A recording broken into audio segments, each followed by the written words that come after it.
Gita IAS, जहां सपनों को पंख मिलते हैं। हेलो स्टूडेंट्स, ध्यान देंगे।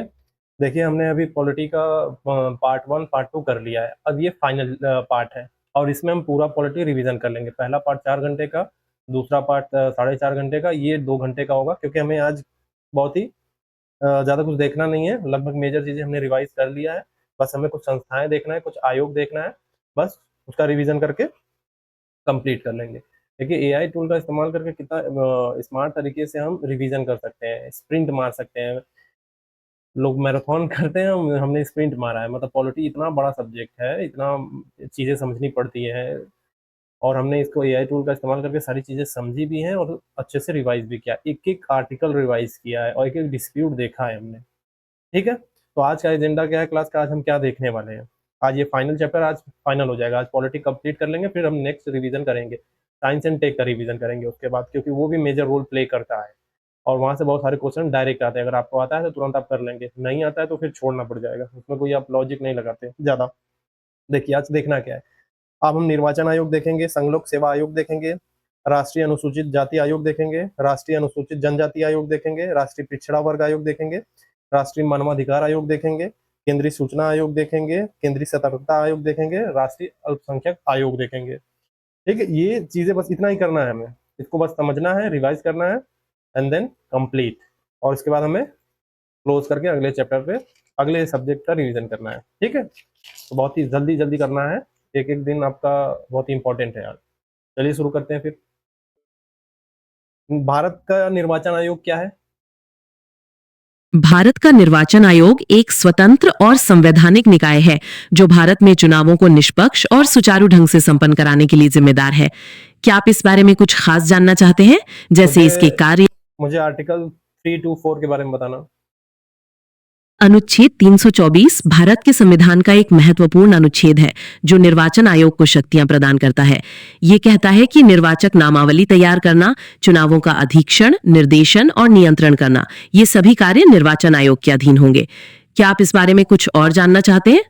हाँ, इसका मतलब क्या है? मुझे एक स्टोरी टाइप एग्जांपल देके सबको समझाओ। ठीक है, ऐसे समझो, जैसे तुम्हारे गांव में सरपंच का चुनाव होना है। अब कौन कौन वोट डाल सकता है, कौन कैंडिडेट बन सकता है, और चुनाव के दिन सब कुछ ठीक से हो, ये सब देखने के लिए एक हेडमास्टर चाहिए जो किसी का पक्ष ना ले। बस निर्वाचन आयोग वही हेडमास्टर है। वो चुनाव की लिस्ट तैयार करता है, नियम बनाता है, ताकि सब कुछ बराबर हो। क्या आप थोड़ा समझ में आया? मुझे 61वां संविधान संशोधन के बारे में बताना, जो आर्टिकल 326 से जुड़ा हुआ है। 61वां संविधान संशोधन 1988 में हुआ था और ये मतदान करने की उम्र को 21 से घटाकर 18 वर्ष करने से जुड़ा हुआ है। इसने अनुच्छेद 326 में बदलाव किया, जिससे भारत के ज्यादा लोगों को चुनाव में भाग लेने का मौका मिला। क्या आप इसके प्रभाव के बारे में जानना चाहते हैं? इसमें निर्वाचन आयोग का रोल क्या था? निर्वाचन आयोग की सीधी भूमिका इसमें नहीं थी, क्योंकि ये कानून को बदलने का काम था जो संसद का था। लेकिन एक बार जब कानून बन गया तो निर्वाचन आयोग को मतदान करने वाले नए लोगों की लिस्ट तैयार करनी पड़ी और चुनाव की व्यवस्था में जरूरी बदलाव करने पड़े, ताकि सभी 18-20 वर्ष के युवा आसानी से वोट डाल सकें। समझ गए? निर्वाचन आयोग के लिए योग्यता क्या होनी चाहिए? संविधान में निर्वाचन आयोग के सदस्यों के लिए कोई विशेष योग्यता निर्धारित नहीं की गई है, लेकिन आमतौर पर इसके सदस्य वरिष्ठ सरकारी अधिकारी, विशेषकर सिविल सेवक होते हैं, जिन्हें प्रशासन और चुनाव प्रक्रिया का लंबा अनुभव होता है। क्या आप उनकी नियुक्ति के बारे में जानना चाहते हैं? हाँ, मुझे नियुक्ति के बारे में बताना। मुख्य निर्वाचन आयुक्त और अन्य निर्वाचन आयुक्तों की नियुक्ति भारत के राष्ट्रपति द्वारा की जाती है। अक्सर सरकार कुछ वरिष्ठ नामों की सिफारिश करती है और राष्ट्रपति उनमें से किसी को नियुक्त करते हैं। क्या आप इनका कार्यकाल जानना चाहते हैं? हाँ, मुझे कार्यकाल बताना। मुख्य निर्वाचन आयुक्त और अन्य आयुक्तों का कार्यकाल सामान्यतः 6 वर्ष होता है, या फिर जब तक वे 65 वर्ष की आयु प्राप्त न कर लें, जो भी पहले हो। क्या आप इन्हें पद से हटाने की प्रक्रिया के बारे में जानना चाहते हैं? मुझे ये बताना कि चुनाव आयोग में नियुक्ति की जो नई प्रक्रिया है, कॉलेजियम सिस्टम, उसके बारे में बताना। चुनाव आयोग में नियुक्ति के लिए कॉलेजियम सिस्टम अभी लागू नहीं है। फिलहाल, जैसा हमने बात की, राष्ट्रपति द्वारा ही नियुक्तियां की जाती हैं। हालांकि कई सुधारों के प्रस्तावों में कॉलेजियम सिस्टम की सिफारिश की गई है, पर इसे अमल में नहीं लाया गया है। क्या आप इस प्रस्ताव के बारे में कुछ और जानना चाहते हैं? हाँ, मुझे इस प्रस्ताव के बारे में बताना। प्रस्ताव में ये कहा गया है कि मुख्य निर्वाचन आयुक्त और अन्य आयुक्तों की नियुक्ति एक ऐसी समिति की सिफारिश पर होनी चाहिए जिसमें प्रधानमंत्री, लोकसभा में विपक्ष का नेता और भारत के मुख्य न्यायाधीश शामिल हों। इसका मकसद पूरी प्रक्रिया को और ज्यादा पारदर्शी और निष्पक्ष बनाना था। क्या आप इस बारे में कुछ और जानना चाहते हैं? तो क्या सिफारिश थी इस कॉलेजियम प्रणाली में कौन कौन रहता? जैसा मैंने पहले बताया, इस प्रस्ताव के अनुसार कॉलेजियम में प्रधानमंत्री, लोकसभा में विपक्ष का नेता और भारत के मुख्य न्यायाधीश शामिल होते। क्या आप किसी विशेष सदस्य के बारे में पूछना चाहते हैं? मुझे चुनाव आयुक्तों के कार्यकाल, उनके वेतन, उनकी पदमुक्ति के बारे में बताना। चुनाव आयुक्तों का कार्यकाल सामान्यतः 6 वर्ष होता है या फिर जब तक वे 65 वर्ष की आयु प्राप्त न कर लें, जो भी पहले हो।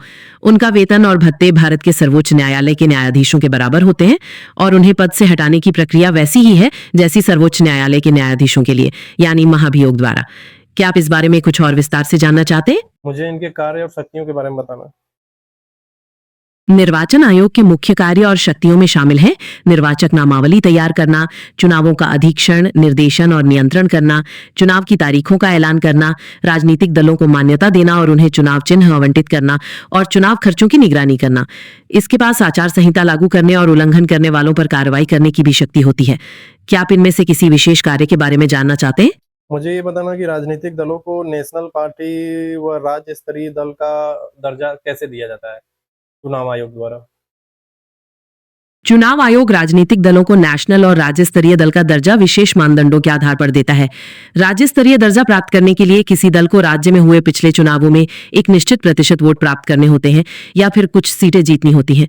नेशनल पार्टी बनने के लिए दल को कम से कम 4 राज्यों में राज्य स्तरीय दल का दर्जा प्राप्त होना चाहिए या फिर लोकसभा चुनावों में कुल वोटों का एक निश्चित प्रतिशत प्राप्त करना चाहिए, साथ ही कुछ सीटें जीतनी चाहिए।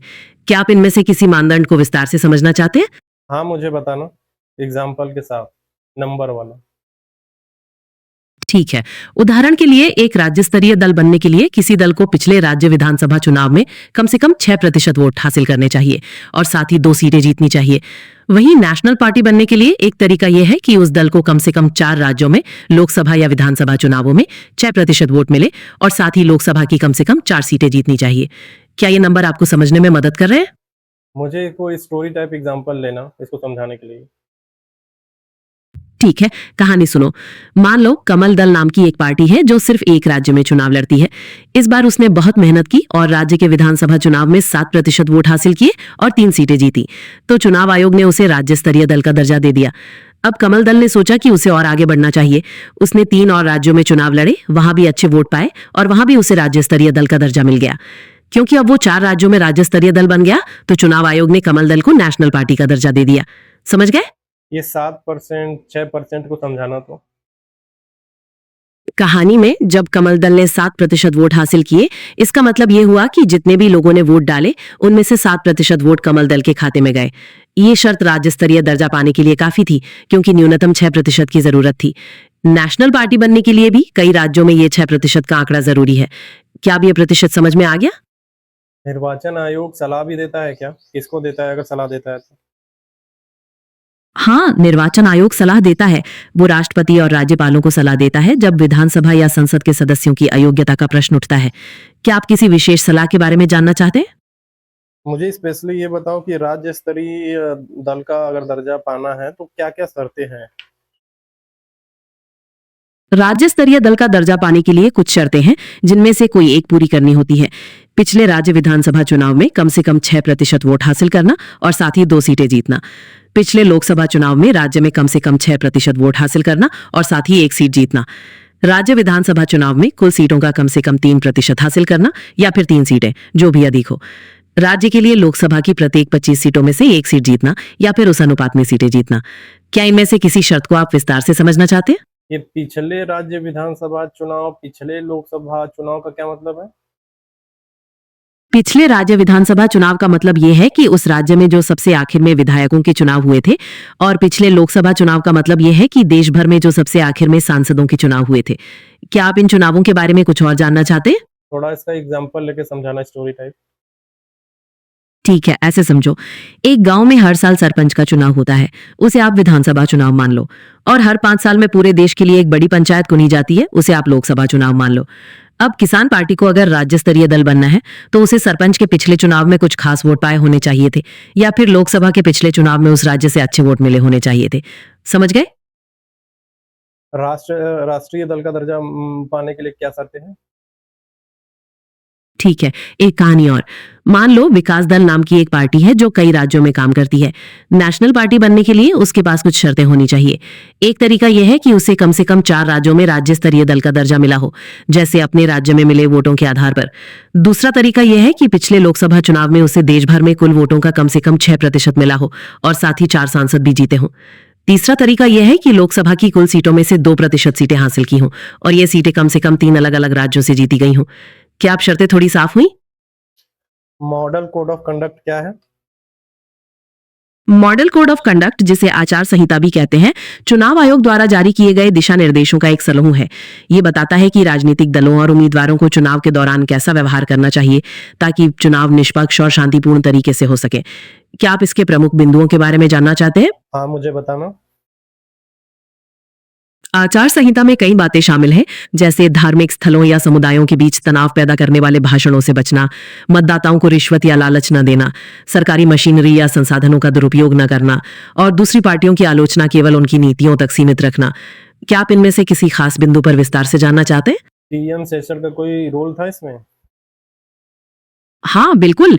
टीएन शेषन ने भारत में मुख्य निर्वाचन आयुक्त के रूप में आचार संहिता को कड़ाई से लागू करवाया। उन्होंने चुनाव प्रक्रियाओं में कई सुधार किए और ये सुनिश्चित किया कि राजनीतिक दल और उम्मीदवार नियमों का पालन करें। उन्हें चुनाव सुधारों के लिए काफी जाना जाता है। क्या आप उनके किसी विशिष्ट कदम के बारे में जानना चाहते हैं? हाँ, बताना उनके बारे में। उन्होंने चुनाव खर्चों पर कड़ी नजर रखी, उम्मीदवारों को आपराधिक रिकॉर्ड सार्वजनिक करने के लिए बाध्य किया और चुनाव के दौरान बाहुबल या धनबल का प्रयोग रोकने के लिए सख्त कदम उठाए। यहां तक कि उन्होंने कई जगहों पर चुनाव रद्द भी करवाए जहां नियमों का उल्लंघन हुआ था। क्या आप उनके किसी दूसरे बड़े कदम के बारे में जानना चाहते हैं? बताओ उनके बारे में। उन्होंने मतदान के दौरान पहचान पत्र अनिवार्य किए, जाली मतदान रोकने के लिए कड़े कदम उठाए और चुनाव प्रचार के समय पर नियंत्रण लगाया ताकि जनता को परेशानी न हो। उनके समय में चुनाव प्रक्रियाओं में अनुशासन बहुत बढ़ गया था। क्या आप कुछ और जानना चाहते हैं? चुनाव आयोग के द्वारा की गई कार्रवाइयां क्या क्या है?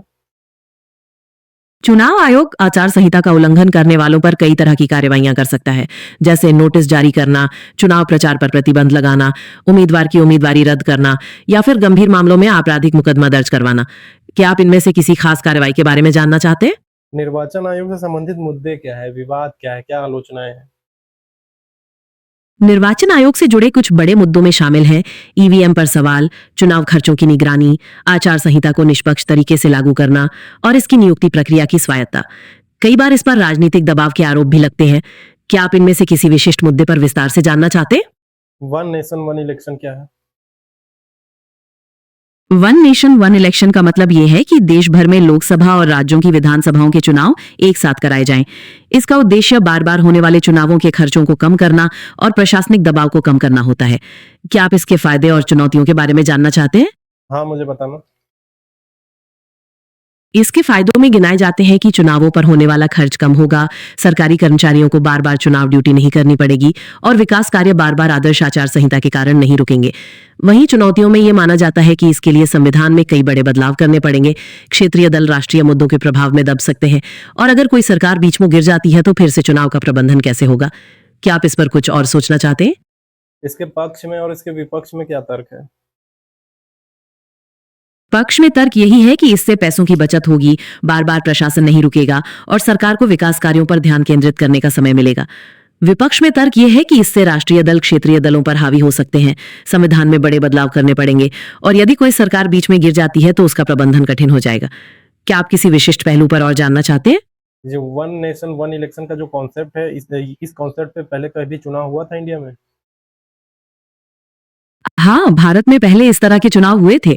1951-52 में से लेकर 1967 तक लोकसभा और राज्य विधानसभाओं के चुनाव आमतौर पर एक साथ ही हुआ करते थे। बाद में कुछ विधानसभाओं के समय से पहले भंग होने के कारण ये क्रम टूट गया। क्या आप इस बारे में कुछ और जानना चाहते हैं? संघ लोक सेवा आयोग क्या है? संघ लोक सेवा आयोग, जिसे यूपीएससी भी कहा जाता है, भारत का एक प्रमुख केंद्रीय भर्ती निकाय है।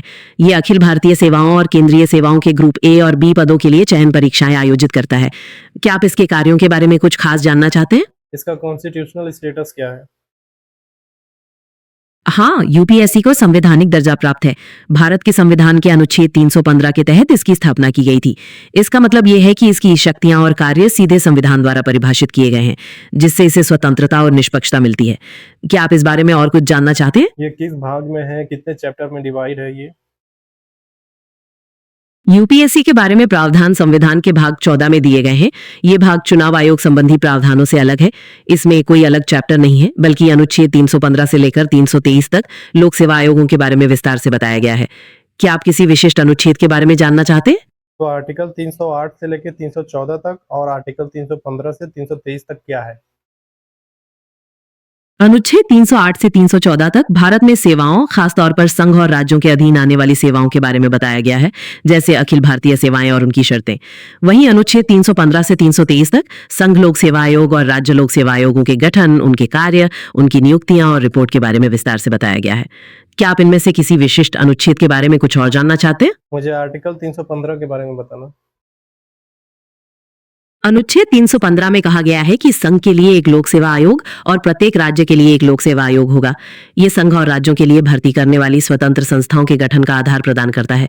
क्या आप इसके गठन या सदस्यों के बारे में कुछ और जानना चाहते हैं? हाँ, मुझे बताना इसका गठन कैसे होता है।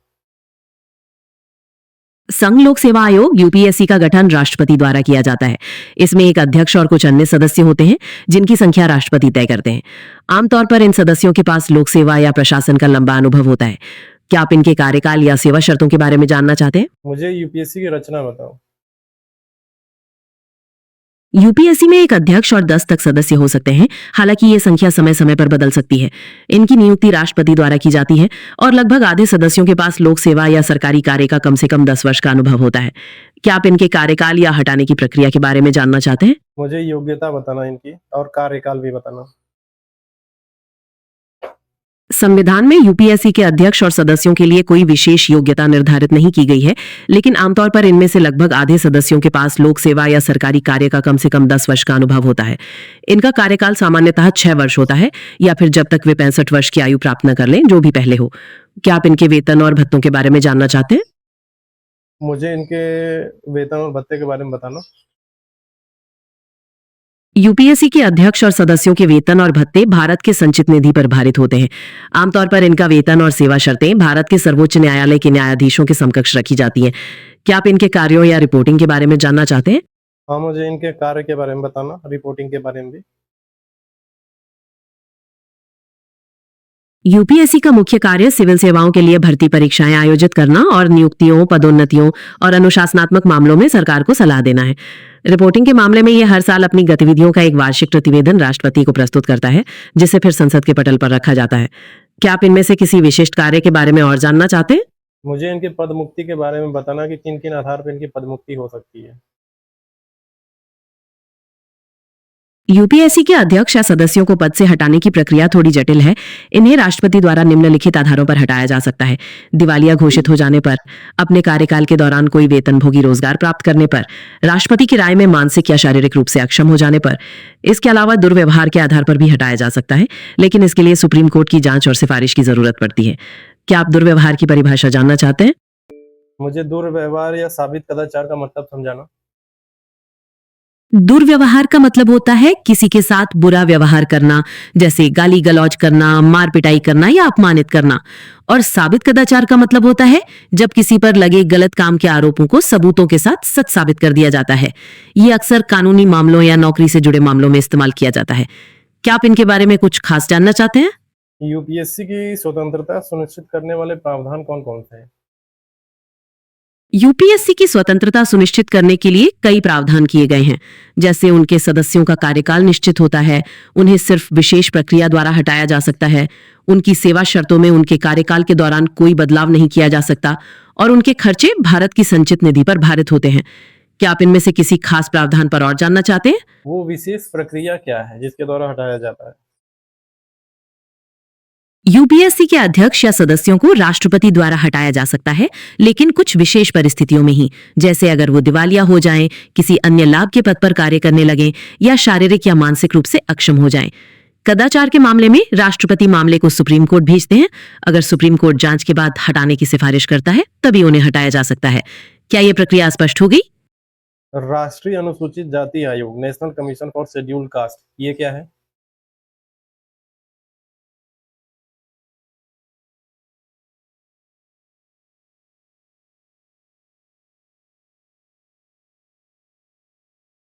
राष्ट्रीय अनुसूचित जाति आयोग एक भारतीय संवैधानिक निकाय है जो अनुसूचित जातियों के हितों की रक्षा करने और उनके सामाजिक आर्थिक विकास को बढ़ावा देने के लिए बनाया गया है।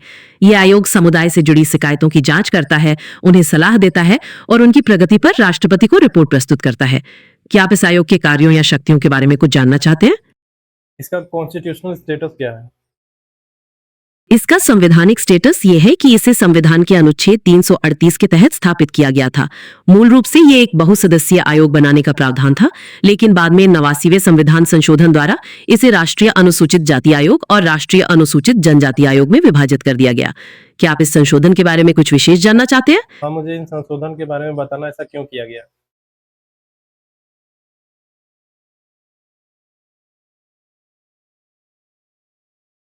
89वें संविधान संशोधन द्वारा अनुसूचित जाति और जनजाति आयोगों को अलग किया गया था।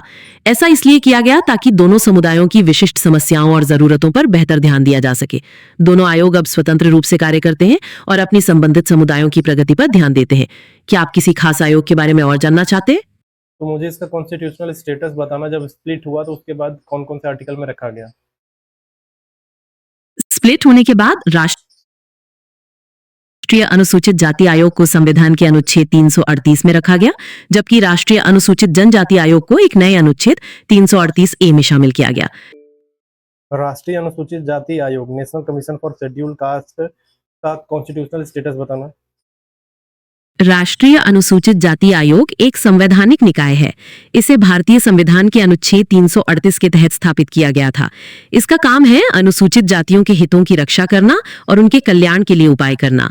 क्या आप इसके कार्यों या शक्तियों के बारे में कुछ और जानना चाहते हैं? मुझे आर्टिकल 338 और आर्टिकल 338 ए के बारे में बताना। अनुच्छेद 338 में राष्ट्रीय अनुसूचित जाति आयोग के बारे में बताया गया है, जैसा कि हमने अभी चर्चा की। और अनुच्छेद 338 ए यानी अनुच्छेद 338 ए राष्ट्रीय अनुसूचित जनजाति आयोग के लिए है। ये आयोग अनुसूचित जनजातियों के हितों की रक्षा करता है। क्या आप इन दोनों के बीच कोई अंतर जानना चाहते हैं? ये अनुसूचित जाति और अनुसूचित जनजाति कौन कौन कौन है? अनुसूचित जातियां वे समुदाय हैं जिन्हें ऐतिहासिक भेदभाव और अस्पृश्यता का सामना करना पड़ा और जिन्हें सामाजिक और आर्थिक रूप से पिछड़ा माना जाता है।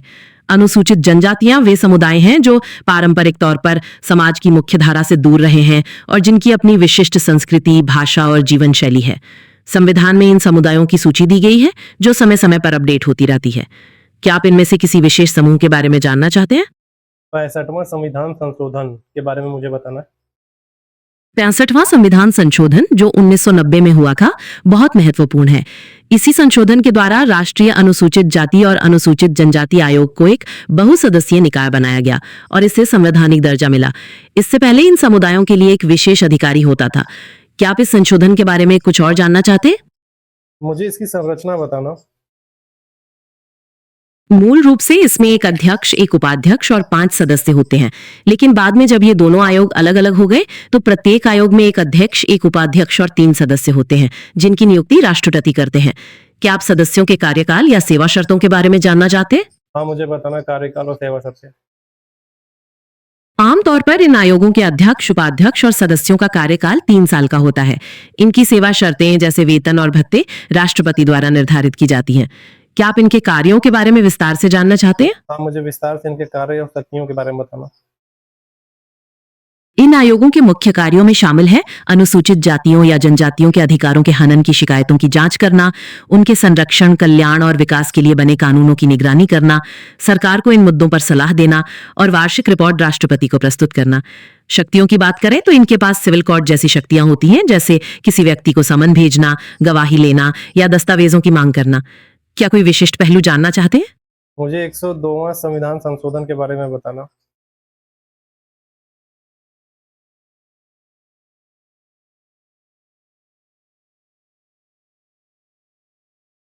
102वां संविधान संशोधन जो 2018 में हुआ था, वो राष्ट्रीय पिछड़ा वर्ग आयोग को संवैधानिक दर्जा देने के लिए लाया गया था। इसके द्वारा संविधान में अनुच्छेद 338 बी जोड़ा गया, जिससे इस आयोग को वैसी ही शक्तियां मिली जैसी अनुसूचित जाति और जनजाति आयोगों के पास हैं। क्या आप इसके कार्यों या किसी विशेष प्रावधान के बारे में जानना चाहते हैं? मुझे राष्ट्रीय पिछड़ा वर्ग आयोग क्या है ये बताना।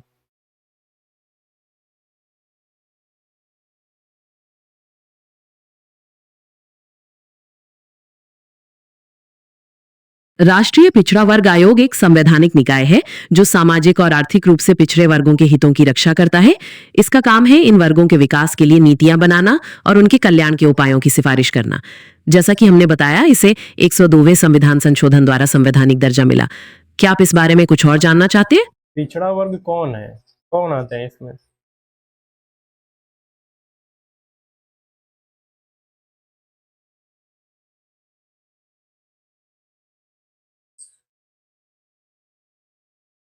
पिछड़ा वर्ग में वे समुदाय आते हैं जिन्हें सामाजिक और शैक्षणिक रूप से पिछड़ा माना जाता है। इनकी पहचान करने के लिए केंद्र सरकार और राज्य सरकारें अलग-अलग मानदंड अपनाती हैं। इन वर्गों में कई जातियां शामिल हो सकती हैं जो आर्थिक और सामाजिक रूप से कमजोर हैं। क्या आप किसी विशिष्ट राज्य या केंद्र सरकार की सूची के बारे में जानना चाहते हैं? मुझे इसका कॉन्स्टिट्यूशनल स्टेटस बताना। राष्ट्रीय पिछड़ा वर्ग आयोग एक संवैधानिक निकाय है। जैसा कि हमने चर्चा की, इसे 102वें संविधान संशोधन द्वारा संविधान के अनुच्छेद 338 बी के तहत संवैधानिक दर्जा मिला। क्या आप इसके किसी विशेष पहलू के बारे में जानना चाहते हैं? मुझे इसकी संरचना बताना। राष्ट्रीय पिछड़ा वर्ग आयोग में एक अध्यक्ष, एक उपाध्यक्ष और 3 सदस्य होते हैं, जिनकी नियुक्ति राष्ट्रपति द्वारा की जाती है। क्या आप इनके कार्यकाल या सेवा शर्तों के बारे में जानना चाहते हैं? हाँ, मुझे इनके कार्यकाल सेवा शर्तें बताना। राष्ट्रीय पिछड़ा वर्ग आयोग के अध्यक्ष, उपाध्यक्ष और सदस्यों का कार्यकाल 3 साल का होता है। इनकी सेवा शर्तें जैसे वेतन और भत्ते राष्ट्रपति द्वारा निर्धारित की जाती हैं। या आप कोई और जानकारी चाहते हैं? मुझे आर्टिकल 340 के बारे में बताना। अनुच्छेद 340 में प्रावधान है कि राष्ट्रपति देश में सामाजिक और शैक्षणिक रूप से पिछड़े वर्गों की स्थितियों की जांच करने और उनकी कठिनाइयों को दूर करने के लिए एक आयोग नियुक्त कर सकते हैं। मंडल आयोग इसी अनुच्छेद के तहत बनाया गया था। क्या आप इस आर्टिकल के बारे में कुछ और जानना चाहते हैं? मुझे प्रथम पिछड़ा वर्ग आयोग, जिसे कालेलकर आयोग भी बोलते हैं, उनके गठन का कारण क्या था, क्यों था, क्या बताया उन्होंने, सब बताना।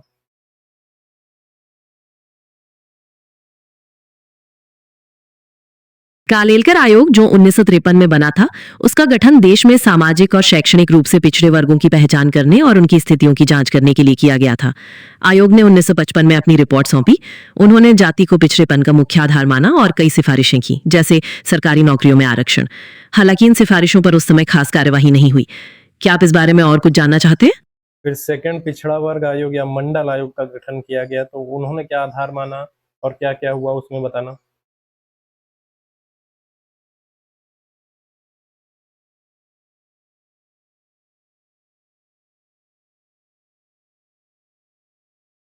मंडल आयोग जो 1979 में बना था, उसने पिछड़ेपन के लिए सामाजिक, शैक्षणिक और आर्थिक मानदंडों के एक समूह को आधार माना।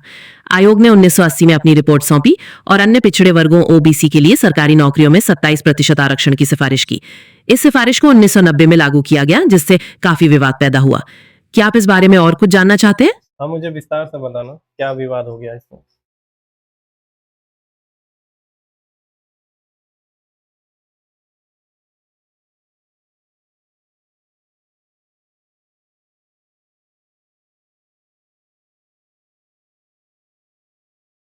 मंडल आयोग की सिफारिशों, खासकर 27% आरक्षण को लागू करने के फैसले से देश भर में काफी विरोध प्रदर्शन हुए। कई लोगों का मानना था कि ये योग्यता के खिलाफ है, जबकि कुछ लोगों का इसका समर्थन किया कि ये सामाजिक न्याय के लिए जरूरी है। मामला सुप्रीम कोर्ट तक पहुंचा, जिसने आरक्षण को बरकरार रखा लेकिन क्रीमी लेयर का कॉन्सेप्ट लागू किया। क्या आप क्रीमी लेयर के बारे में जानना चाहते हैं? हाँ, मुझे क्रीमी लेयर के बारे में बताना, कैसे आया, कब आया, क्यों आया।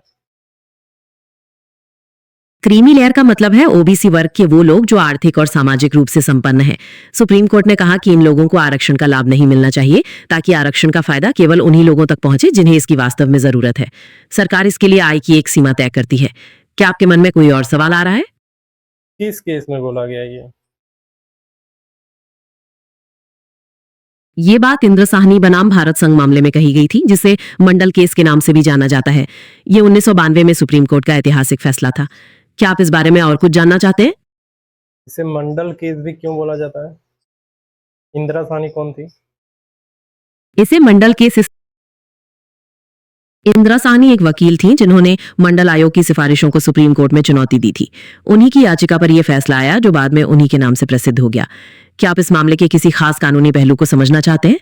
मुझे 105वां संविधान संशोधन के बारे में बताना। 105वां संविधान संशोधन जो 2021 में हुआ था, उसने राज्य सरकारों को यह अधिकार वापस दिया कि वे अपने राज्य के लिए अन्य पिछड़े वर्गों की ओबीसी की सूची बना सकें। इससे पहले माना जाता था कि 102वें संशोधन से यह अधिकार केंद्र के पास चला गया था।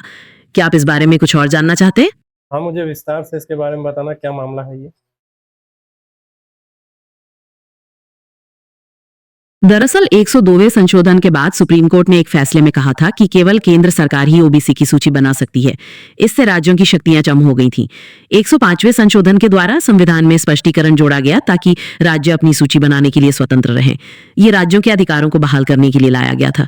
क्या आप किसी विशेष प्रावधान के बारे में जानना चाहते हैं? तो अब केंद्र जो है भी अब सूची बनाती है और राज्य भी सूची बनाती है अलग-अलग। हाँ, बिल्कुल सही। केंद्र सरकार अपनी नौकरियों और योजनाओं के लिए ओबीसी की एक अलग सूची रखती है और राज्य सरकारें अपने राज्य की सेवाओं और फायदों के लिए अपनी अलग सूची तैयार करती हैं। क्या आप इन दोनों के बीच का कोई अंतर जानना चाहते हैं? हाँ, अंतर बताना क्या है?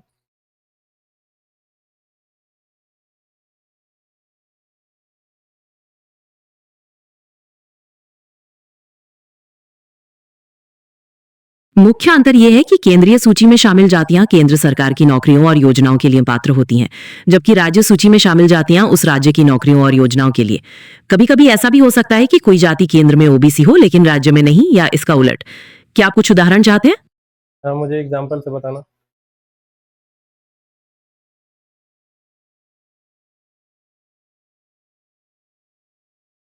मान लीजिए कोई विशेष जाति है जो किसी राज्य में बहुत संख्या में है और उसे वहां आरक्षण मिला हुआ है, लेकिन केंद्रीय सूची में उसे शामिल नहीं किया गया है। ऐसे में उस जाति के लोग राज्य सरकार की नौकरियों के लिए तो आवेदन कर सकेंगे, लेकिन केंद्र सरकार की नहीं। या फिर ऐसा भी हो सकता है कि कोई जाति केंद्र में ओबीसी हो लेकिन राज्य में उसकी स्थिति बेहतर हो। क्या आपको यह अंतर समझ में आया? मुझे इसका कॉन्स्टिट्यूशनल स्टेटस बताना।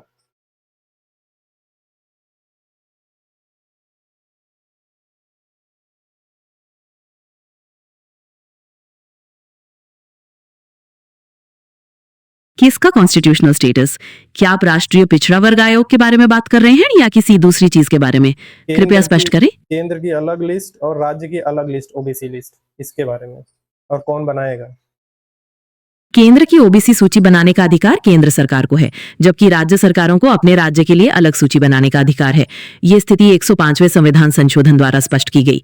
क्या आप इस बारे में कुछ और जानना चाहते हैं? मैं इसी का कॉन्स्टिट्यूशनल स्टेटस पूछ रहा हूँ, किसी आर्टिकल में इसको जोड़ा गया है, संवैधानिक है, क्या है ये? ओबीसी की अलग लिस्ट बनाने का प्रावधान केंद्र और राज्यों के लिए अलग अलग अनुच्छेदों में स्पष्ट किया गया है।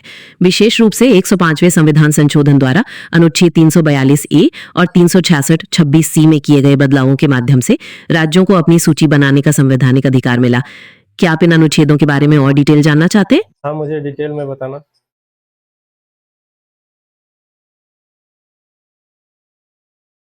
देखिए, अनुच्छेद 342A में कहा गया है कि राष्ट्रपति राज्यों के परामर्श से ओबीसी की केंद्रीय सूची अधिसूचित करते हैं।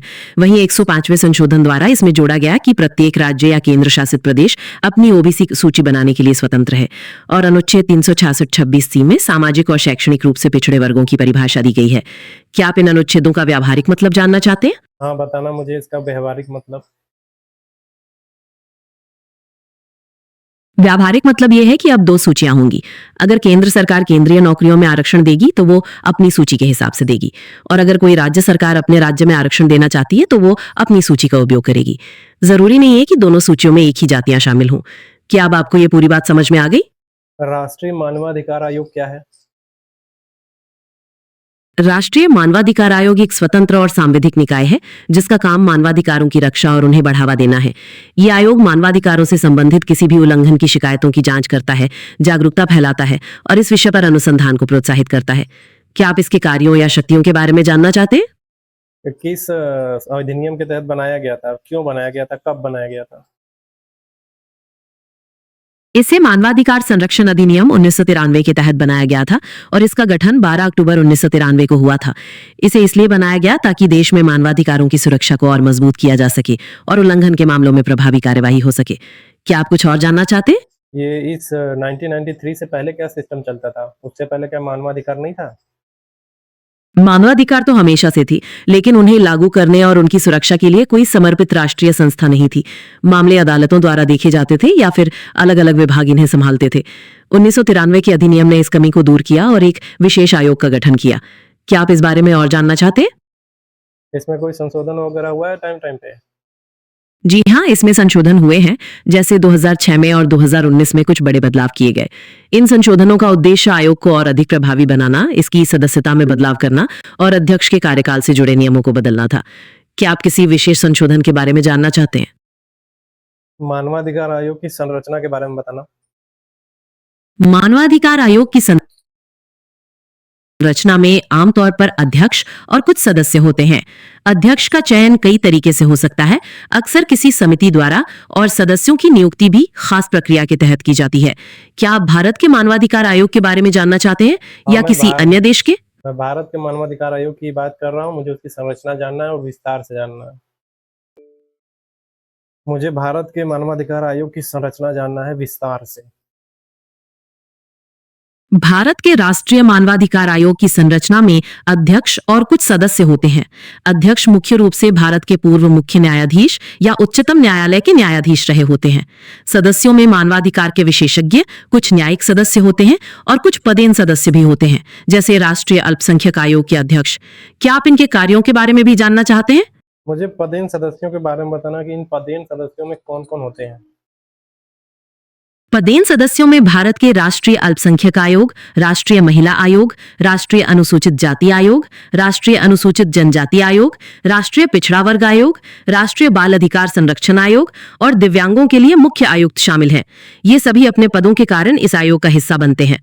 क्या आप किसी विशेष आयोग के बारे में और जानना चाहते हैं? इसमें कुछ स्थायी सदस्य भी होते हैं। कौन कौन होते हैं और कितने होते हैं?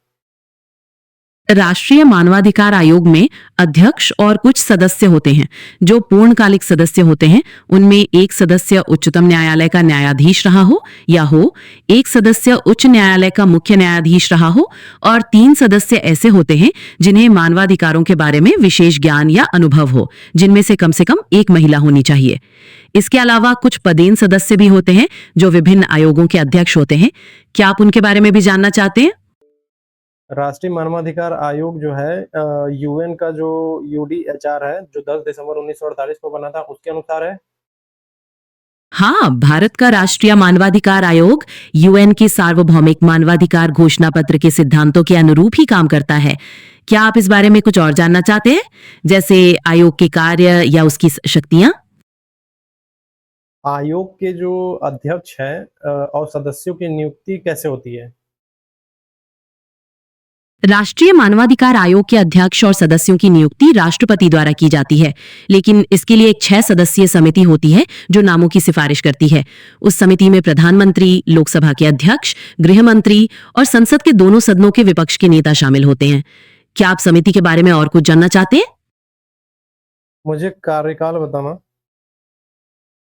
अध्यक्ष और सदस्यों का कार्यकाल आमतौर पर 3 साल का होता है, या जब तक वे 70 वर्ष की आयु तक नहीं पहुंच जाते, जो भी पहले हो। वे पुनर्नियुक्ति के पात्र भी हो सकते हैं, लेकिन कुछ शर्तों के अधीन। क्या आप सेवा शर्तों के बारे में कुछ और जानना चाहते हैं? मुझे पदमुक्ति के बारे में बताना। इनकी पदमुक्ति कैसे होती है राष्ट्रीय मानवाधिकार आयोग के सदस्यों की? अध्यक्ष या सदस्यों को उनके पद से केवल राष्ट्रपति द्वारा हटाया जा सकता है। इसके लिए कुछ कारण हो सकते हैं, जैसे कदाचार या असमर्थता, लेकिन मिसकंडक्ट के मामलों में पहले सुप्रीम कोर्ट की जांच होनी जरूरी है। अन्य कारणों में जैसे दिवालिया होना, मानसिक रूप से अक्षम होना या कोई लाभ का पद ग्रहण करना शामिल है। क्या आप किसी विशिष्ट कारण के बारे में जानना चाहते हैं? इनकी कार्य और शक्तियां क्या है, विस्तार से बताना। तो राष्ट्रीय मानवाधिकार आयोग के कई महत्वपूर्ण कार्य हैं। ये मानवाधिकारों के उल्लंघन की जांच करता है, चाहे वो शिकायत मिलने पर हो या खुद संज्ञान लेकर। ये जेलों का दौरा करके वहां कैदियों की स्थिति का जायजा लेता है, मौजूदा कानूनों की समीक्षा करता है ताकि मानवाधिकारों के संरक्षण को बेहतर बनाया जा सके, और मानवाधिकारों के प्रति जागरूकता फैलाता है। इसके पास गवाहों को समन करने, दस्तावेज मंगाने और हलफनामे पर गवाही लेने जैसी शक्तियां भी होती हैं। ये कुछ प्रमुख कार्य और शक्तियां हैं। क्या आप किसी खास पहलू पर विस्तार से जानना चाहते हैं? इसको परामर्शदात्री संगठन क्यों बोला जाता है? इसे परामर्शदात्री संगठन इसलिए कहा जाता है क्योंकि ये मानवाधिकारों के मुद्दों पर सरकार को सलाह देता है, लेकिन इसकी सिफारिशें बाध्यकारी नहीं होती।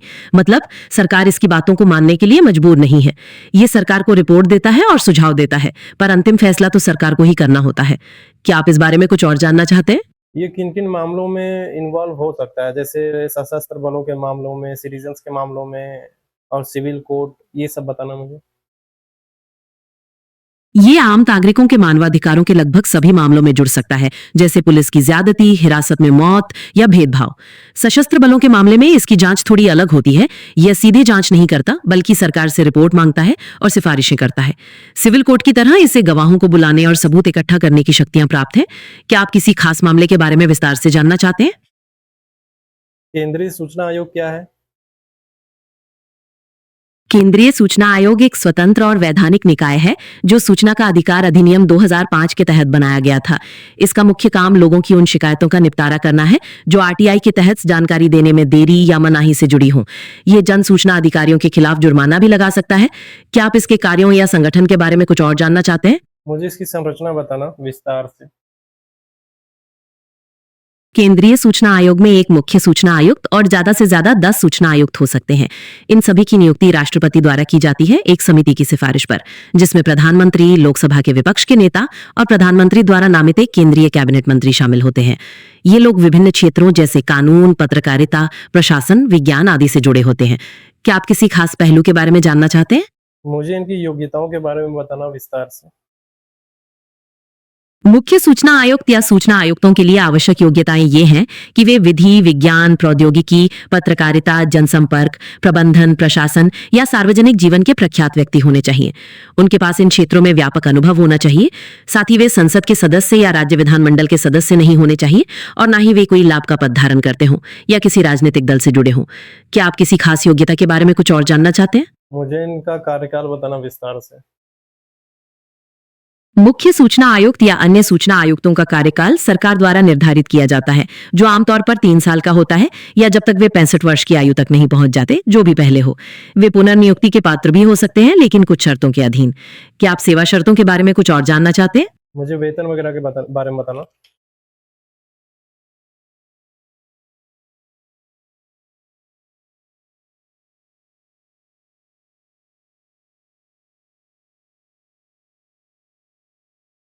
मुख्य सूचना आयुक्त और अन्य सूचना आयुक्तों के वेतन, भत्ते और सेवा शर्तें केंद्र सरकार द्वारा निर्धारित किए जाते हैं। आमतौर पर इनका वेतन अन्य केंद्रीय सरकारी कर्मचारियों के समकक्ष ही होता है। क्या आप कोई विशिष्ट जानकारी चाहते हैं, जैसे वर्तमान वेतनमान? इनकी पदमुक्ति कैसे होती है?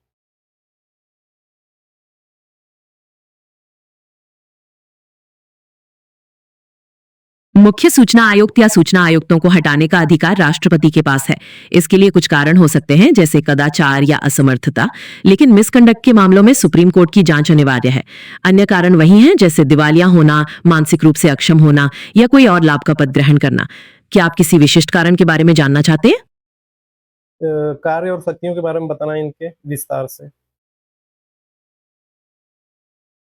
केंद्रीय सूचना आयोग का मुख्य कार्य सूचना का अधिकार अधिनियम 2005 का प्रभावी पालन सुनिश्चित करना है। ये आरटीआई याचिकाओं के विरुद्ध अपीलों की सुनवाई करता है, जानकारी देने में मनाही या देरी के मामलों की जांच करता है, और यदि जरूरी हो तो जन सूचना अधिकारियों पर जुर्माना लगा सकता है। इसके पास गवाहों को बुलाने, दस्तावेज मंगाने और शपथ पत्र पर साक्ष्य लेने जैसी शक्तियां भी हैं। क्या आप किसी खास कार्य या शक्ति के बारे में जानना चाहते हैं? लोक प्राधिकारी पब्लिक अथॉरिटी क्या होता है?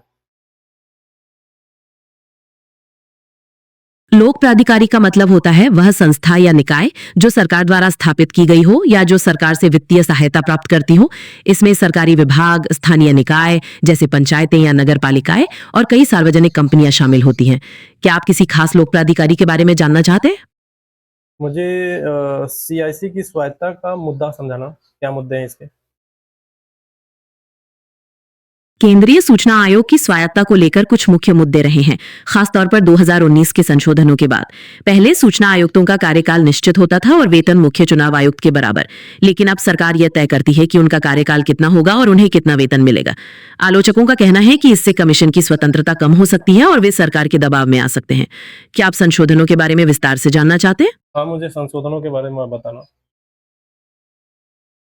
2019 के संशोधनों ने मुख्य सूचना आयुक्त और अन्य सूचना आयुक्तों के कार्यकाल, वेतन और सेवा शर्तों को निर्धारित करने का अधिकार केंद्र सरकार को दे दिया। पहले ये शर्तें चुनाव आयोग से जुड़ी हुई थी और स्वायत्ता मानी जाती थी।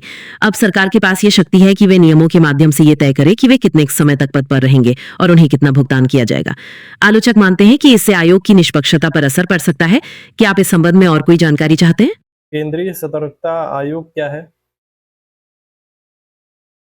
केंद्रीय सतर्कता आयोग भी एक स्वतंत्र और वैधानिक निकाय है जो सरकारी विभागों और संगठनों में भ्रष्टाचार को रोकने का काम करता है।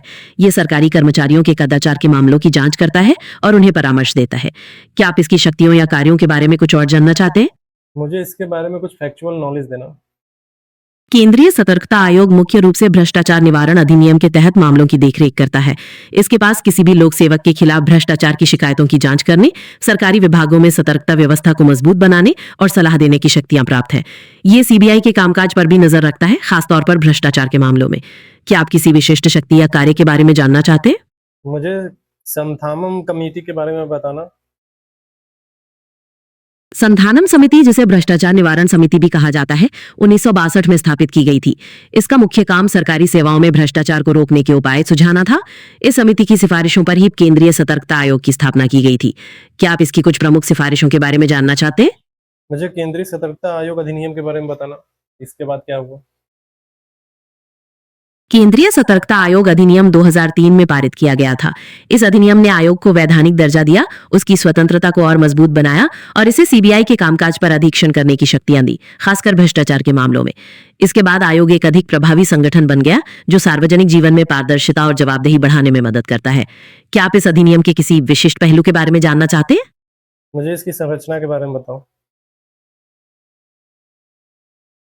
केंद्रीय सतर्कता आयोग में एक केंद्रीय सतर्कता आयुक्त जो अध्यक्ष होता है और ज्यादा से ज्यादा 2 सतर्कता आयुक्त हो सकते हैं। इन सभी की नियुक्ति राष्ट्रपति द्वारा की जाती है, एक समिति की सिफारिश पर। क्या आप उस समिति के बारे में जानना चाहते हैं? हाँ, मुझे समिति के बारे में बताना, कौन कौन लोग होते हैं। उस समिति में प्रधानमंत्री, गृह मंत्री और लोकसभा के विपक्ष के नेता शामिल होते हैं। वे लोग मिलकर नामों के बारे में चर्चा करते हैं और सिफारिशें करते हैं। क्या आप इस बारे में कुछ और जानना चाहते हैं? मुझे इनके कार्यकाल के बारे में बताना और पदमुक्ति के बारे में बताना विस्तार से। केंद्रीय सतर्कता आयुक्त और अन्य सतर्कता आयुक्तों का कार्यकाल आमतौर पर 4 वर्ष का होता है, या जब तक वे 65 वर्ष की आयु तक नहीं पहुंच जाते, जो भी पहले हो। वे पुनर्नियुक्ति के पात्र नहीं होते। पदमुक्ति के लिए राष्ट्रपति उन्हें कदाचार या असमर्थता के आधार पर हटा सकते हैं, लेकिन मिसकंडक्ट के मामलों में सुप्रीम कोर्ट की जांच अनिवार्य है। क्या आप इस बारे में कुछ और जानना चाहते हैं? मुझे इनके कार्य और शक्तियों के बारे में बताना। केंद्रीय सतर्कता आयोग मुख्य रूप से भ्रष्टाचार पर नजर रखता है। इसके पास सरकारी विभागों में भ्रष्टाचार की शिकायतों की जांच करने, सतर्कता मामलों में सलाह देने और लोक सेवकों के कदाचार के मामलों पर कार्यवाही करने की शक्तियां प्राप्त है। ये सीबीआई को निर्देश दे सकता है और उसके कामकाज पर अधीक्षण करता है, खासतौर पर भ्रष्टाचार के मामलों में। क्या आप कोई विशेष शक्ति या कार्य जानना चाहते हैं? मुझे राष्ट्रीय महिला आयोग के बारे में बताना। राष्ट्रीय महिला आयोग एक वैधानिक निकाय है जो महिलाओं के अधिकारों की रक्षा करने और उनके हितों को बढ़ावा देने के लिए बनाया गया था। ये महिलाओं के खिलाफ हिंसा, भेदभाव या किसी भी तरह के अन्याय के मामलों की जांच करता है, मौजूदा कानूनों की समीक्षा करता है और सरकार को सलाह देता है। क्या आप इसके कार्यों या शक्तियों के बारे में कुछ और जानना चाहते हैं? ये कब बना था, किस एक्ट के तहत बना था, क्यों बना है, क्यों अभी बना। राष्ट्रीय महिला आयोग 1992 में बना था, राष्ट्रीय महिला आयोग अधिनियम 1990 के तहत। इसे महिलाओं को संवैधानिक और कानूनी सुरक्षा प्रदान करने, उनके हितों की रक्षा करने और उनकी सामाजिक और आर्थिक दशा सुधारने के लिए बनाया गया है। क्या आप किसी खास बात पर और जानना चाहते हैं? इसका नोडल मंत्रालय कौन है?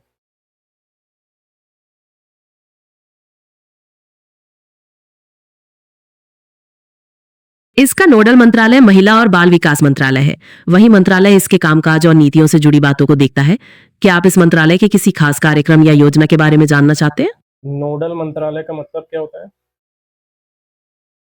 नोडल मंत्रालय का मतलब होता है वह प्रमुख या केंद्रीय मंत्रालय जो किसी खास विषय, योजना या संगठन के लिए मुख्य रूप से जिम्मेदार होता है। वह अन्य मंत्रालयों और विभागों के बीच तालमेल बनाता है और उस विषय से जुड़ी नीतियों और कार्यक्रमों का प्रबंधन करता है। क्या यह स्पष्ट हो गया? मुझे राष्ट्रीय महिला आयोग की संरचना के बारे में बताना। नोडल मंत्रालय वह मुख्य मंत्रालय होता है जो किसी खास विषय, योजना या संगठन के लिए सबसे ज्यादा जिम्मेदार होता है। आसान शब्दों में कहें तो वह उस मामले का मुखिया होता है जो सारी चीजों का प्रबंधन करता है और दूसरों के साथ तालमेल बिठाता है। समझ में आया? राष्ट्रीय महिला आयोग की संरचना के बारे में बताना मुझे।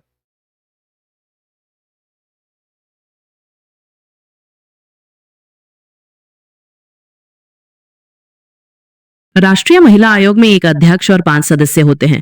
इन सभी का चयन केंद्र सरकार करती है और वे महिलाओं होती हैं जिन्होंने महिलाओं के अधिकारों के लिए काम किया हो। इसके अलावा इसमें एक सदस्य सचिव भी होता है जो प्रशासनिक कार्यों को संभालता है। क्या आप इन पदों के लिए आवश्यक योग्यताओं के बारे में जानना चाहते हैं? हाँ, मुझे योग्यताएं बताना और सदस्यों की योग्यताएं भी बताना।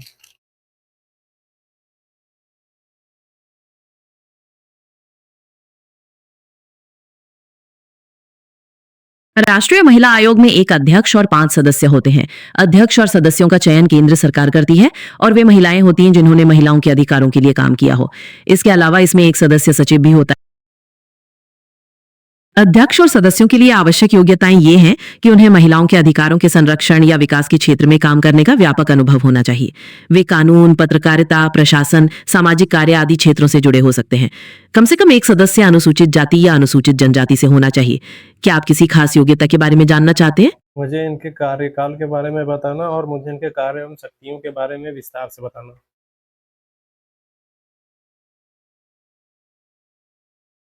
अध्यक्ष और सदस्यों का कार्यकाल आमतौर पर 3 साल का होता है या जो भी सरकार निर्धारित करे। ये पुनर्नियुक्ति के पात्र भी हो सकते हैं। कार्य और शक्तियों की बात करें तो ये महिलाओं के अधिकारों के उल्लंघन की जांच करते हैं, कानूनों की समीक्षा करते हैं, जेलों का दौरा करते हैं और सरकार को सलाह देते हैं। इनके पास गवाहों को बुलाने और दस्तावेज मंगाने जैसी शक्तियां भी होती हैं। क्या आप किसी खास पहलू पर और जानना चाहते हैं? मुझे राष्ट्रीय अल्पसंख्यक आयोग के बारे में बताना, क्या है ये? राष्ट्रीय अल्पसंख्यक आयोग भी एक वैधानिक निकाय है जो धार्मिक और भाषाई अल्पसंख्यकों के हितों की रक्षा करने और उनके विकास को बढ़ावा देने के लिए बनाया गया था।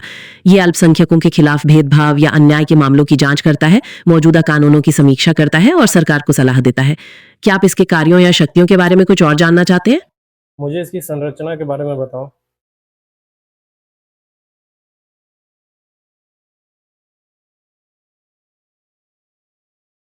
राष्ट्रीय अल्पसंख्यक आयोग में एक अध्यक्ष, एक उपाध्यक्ष और 5 सदस्य होते हैं। इन सभी का चयन केंद्र सरकार द्वारा किया जाता है और वे अल्पसंख्यक समुदायों से होने चाहिए। क्या आप इन पदों के लिए आवश्यक योग्यताओं के बारे में जानना चाहते हैं? हाँ, मुझे योग्यताओं के बारे में बताना और कार्यकाल भी बताना। अध्यक्ष और सदस्यों के लिए आवश्यक योग्यता ये है कि उन्हें अल्पसंख्यक समुदायों के हितों के संरक्षण या विकास के क्षेत्र में काम करने का व्यापक अनुभव होना चाहिए। वे सार्वजनिक जीवन, प्रशासन, शिक्षा आदि क्षेत्रों से जुड़े हो सकते हैं।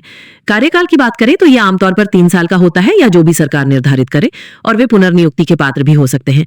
क्या आप किसी खास योग्यता के बारे में जानना चाहते हैं? तो राष्ट्रीय अल्पसंख्यक आयोग किस अधिनियम के तहत बनाया गया, कब बनाया गया और उसी समय क्यों बनाया गया?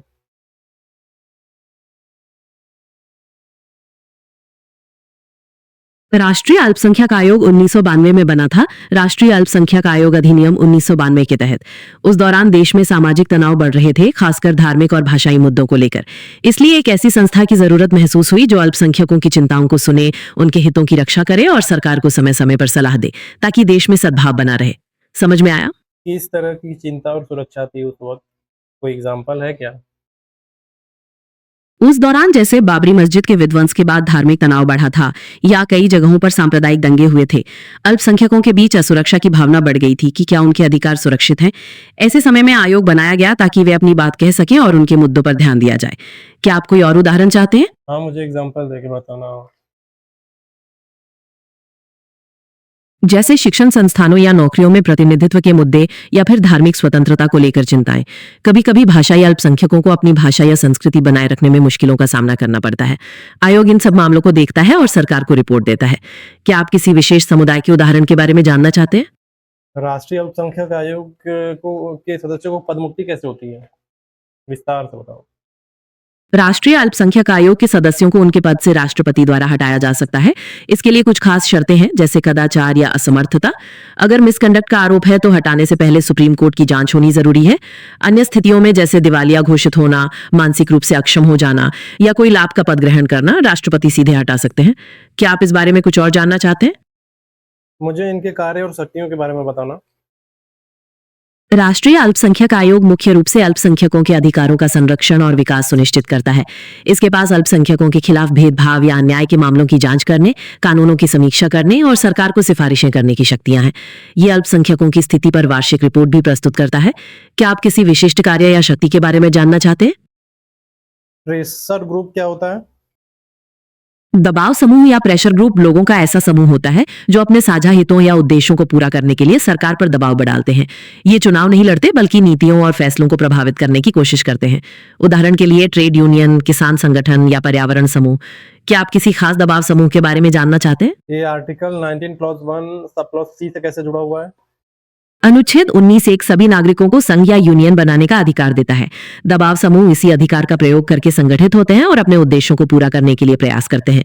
तो एक तरह से ये मूल अधिकार ही दबाव समूहों के अस्तित्व की नींव है। क्या आप इस संबंध में कुछ और जानना चाहते हैं? फॉर्मल और इनफॉर्मल प्रेशर ग्रुप क्या होता है?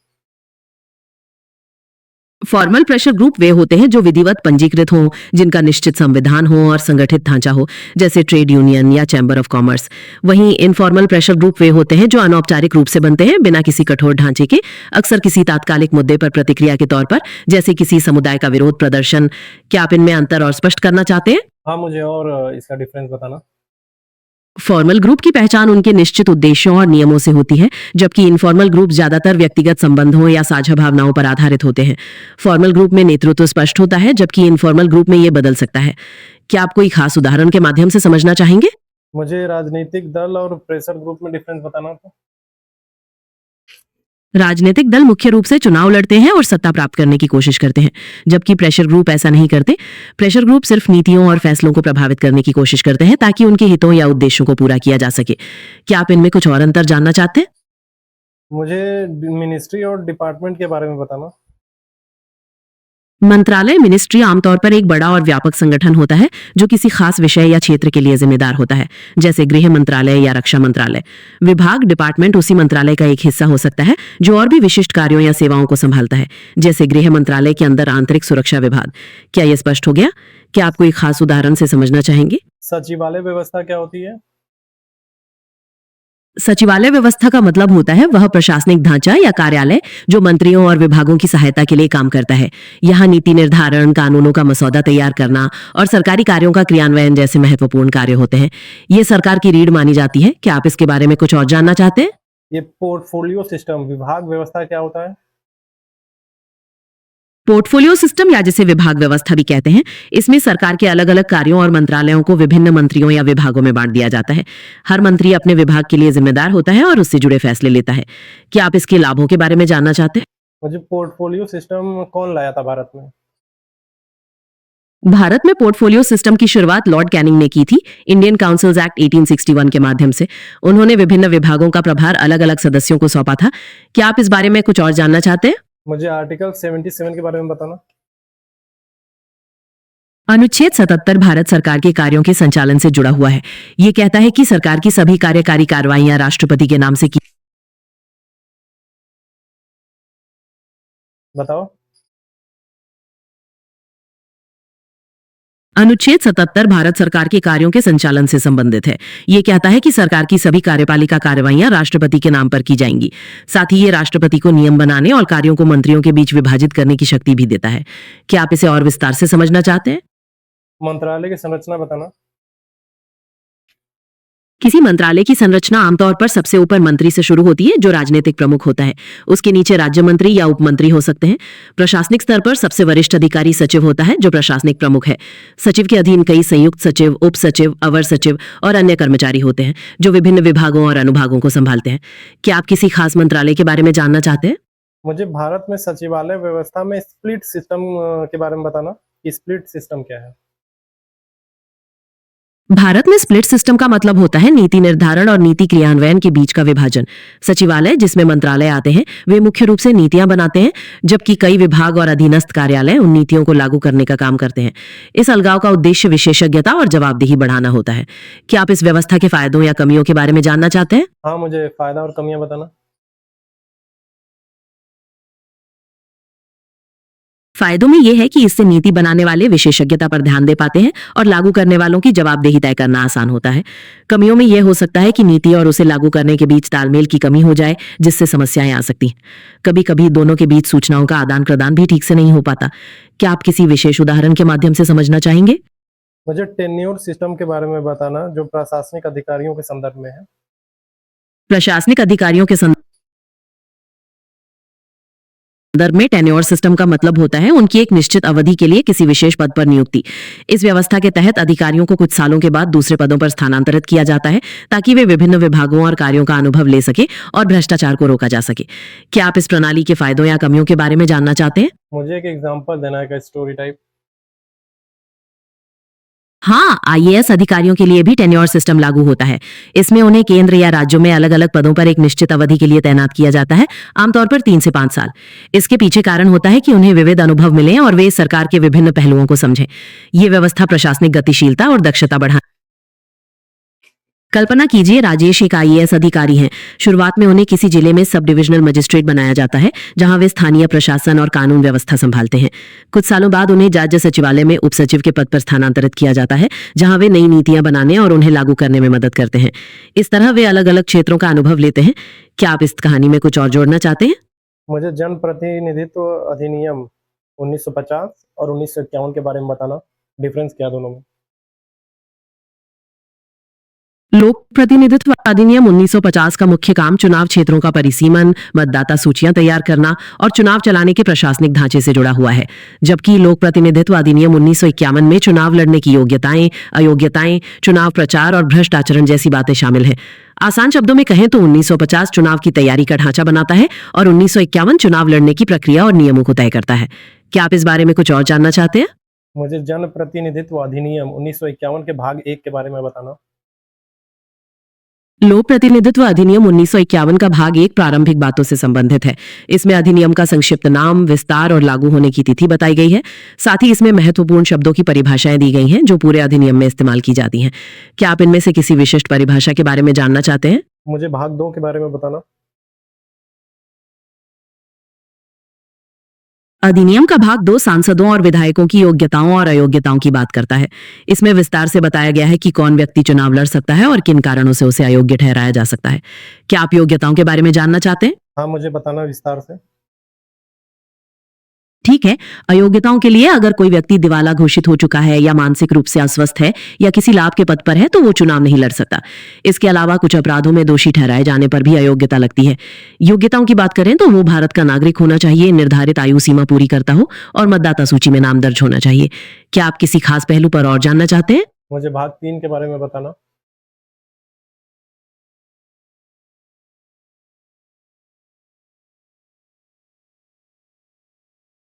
ठीक है। भाग 3 में चुनाव की अधिसूचना और चुनाव प्रक्रियाओं से संबंधित बातें हैं।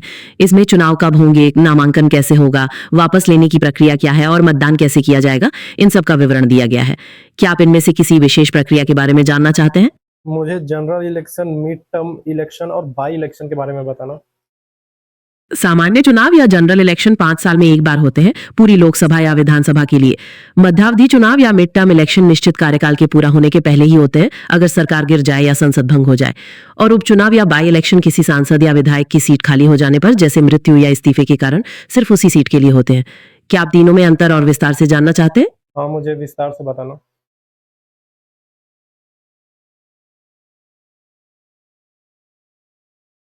किस चीज के बारे में विस्तार से बताना चाहते हैं? क्या आप सामान्य, मध्यावधि या उपचुनावों के अंतरों के बारे में पूछ रहे हैं, हाँ, या मैं किसी उसके खास बारे में प्रकार पूछ के रहा हूँ। चुनाव की प्रक्रिया के बारे में? अच्छा, तो विस्तार से यह है कि जब सामान्य चुनाव होते हैं तो देश के सभी चुनाव क्षेत्रों में एक साथ मतदान होता है ताकि नई सरकार बनाई जा सके। मध्यावधि चुनाव तब होते हैं जब 5 साल का कार्यकाल पूरा होने से पहले ही लोकसभा या विधानसभा भंग हो जाती है और कोई अन्य सरकार नहीं बनाई जा सकती। और उपचुनाव तब होते हैं जब किसी विशेष सदस्य का पद खाली हो जाता है, जैसे मृत्यु या इस्तीफे के कारण, और सिर्फ उसी रिक्त पद को भरने के लिए मतदान होता है। क्या आप ये और स्पष्ट हो गया?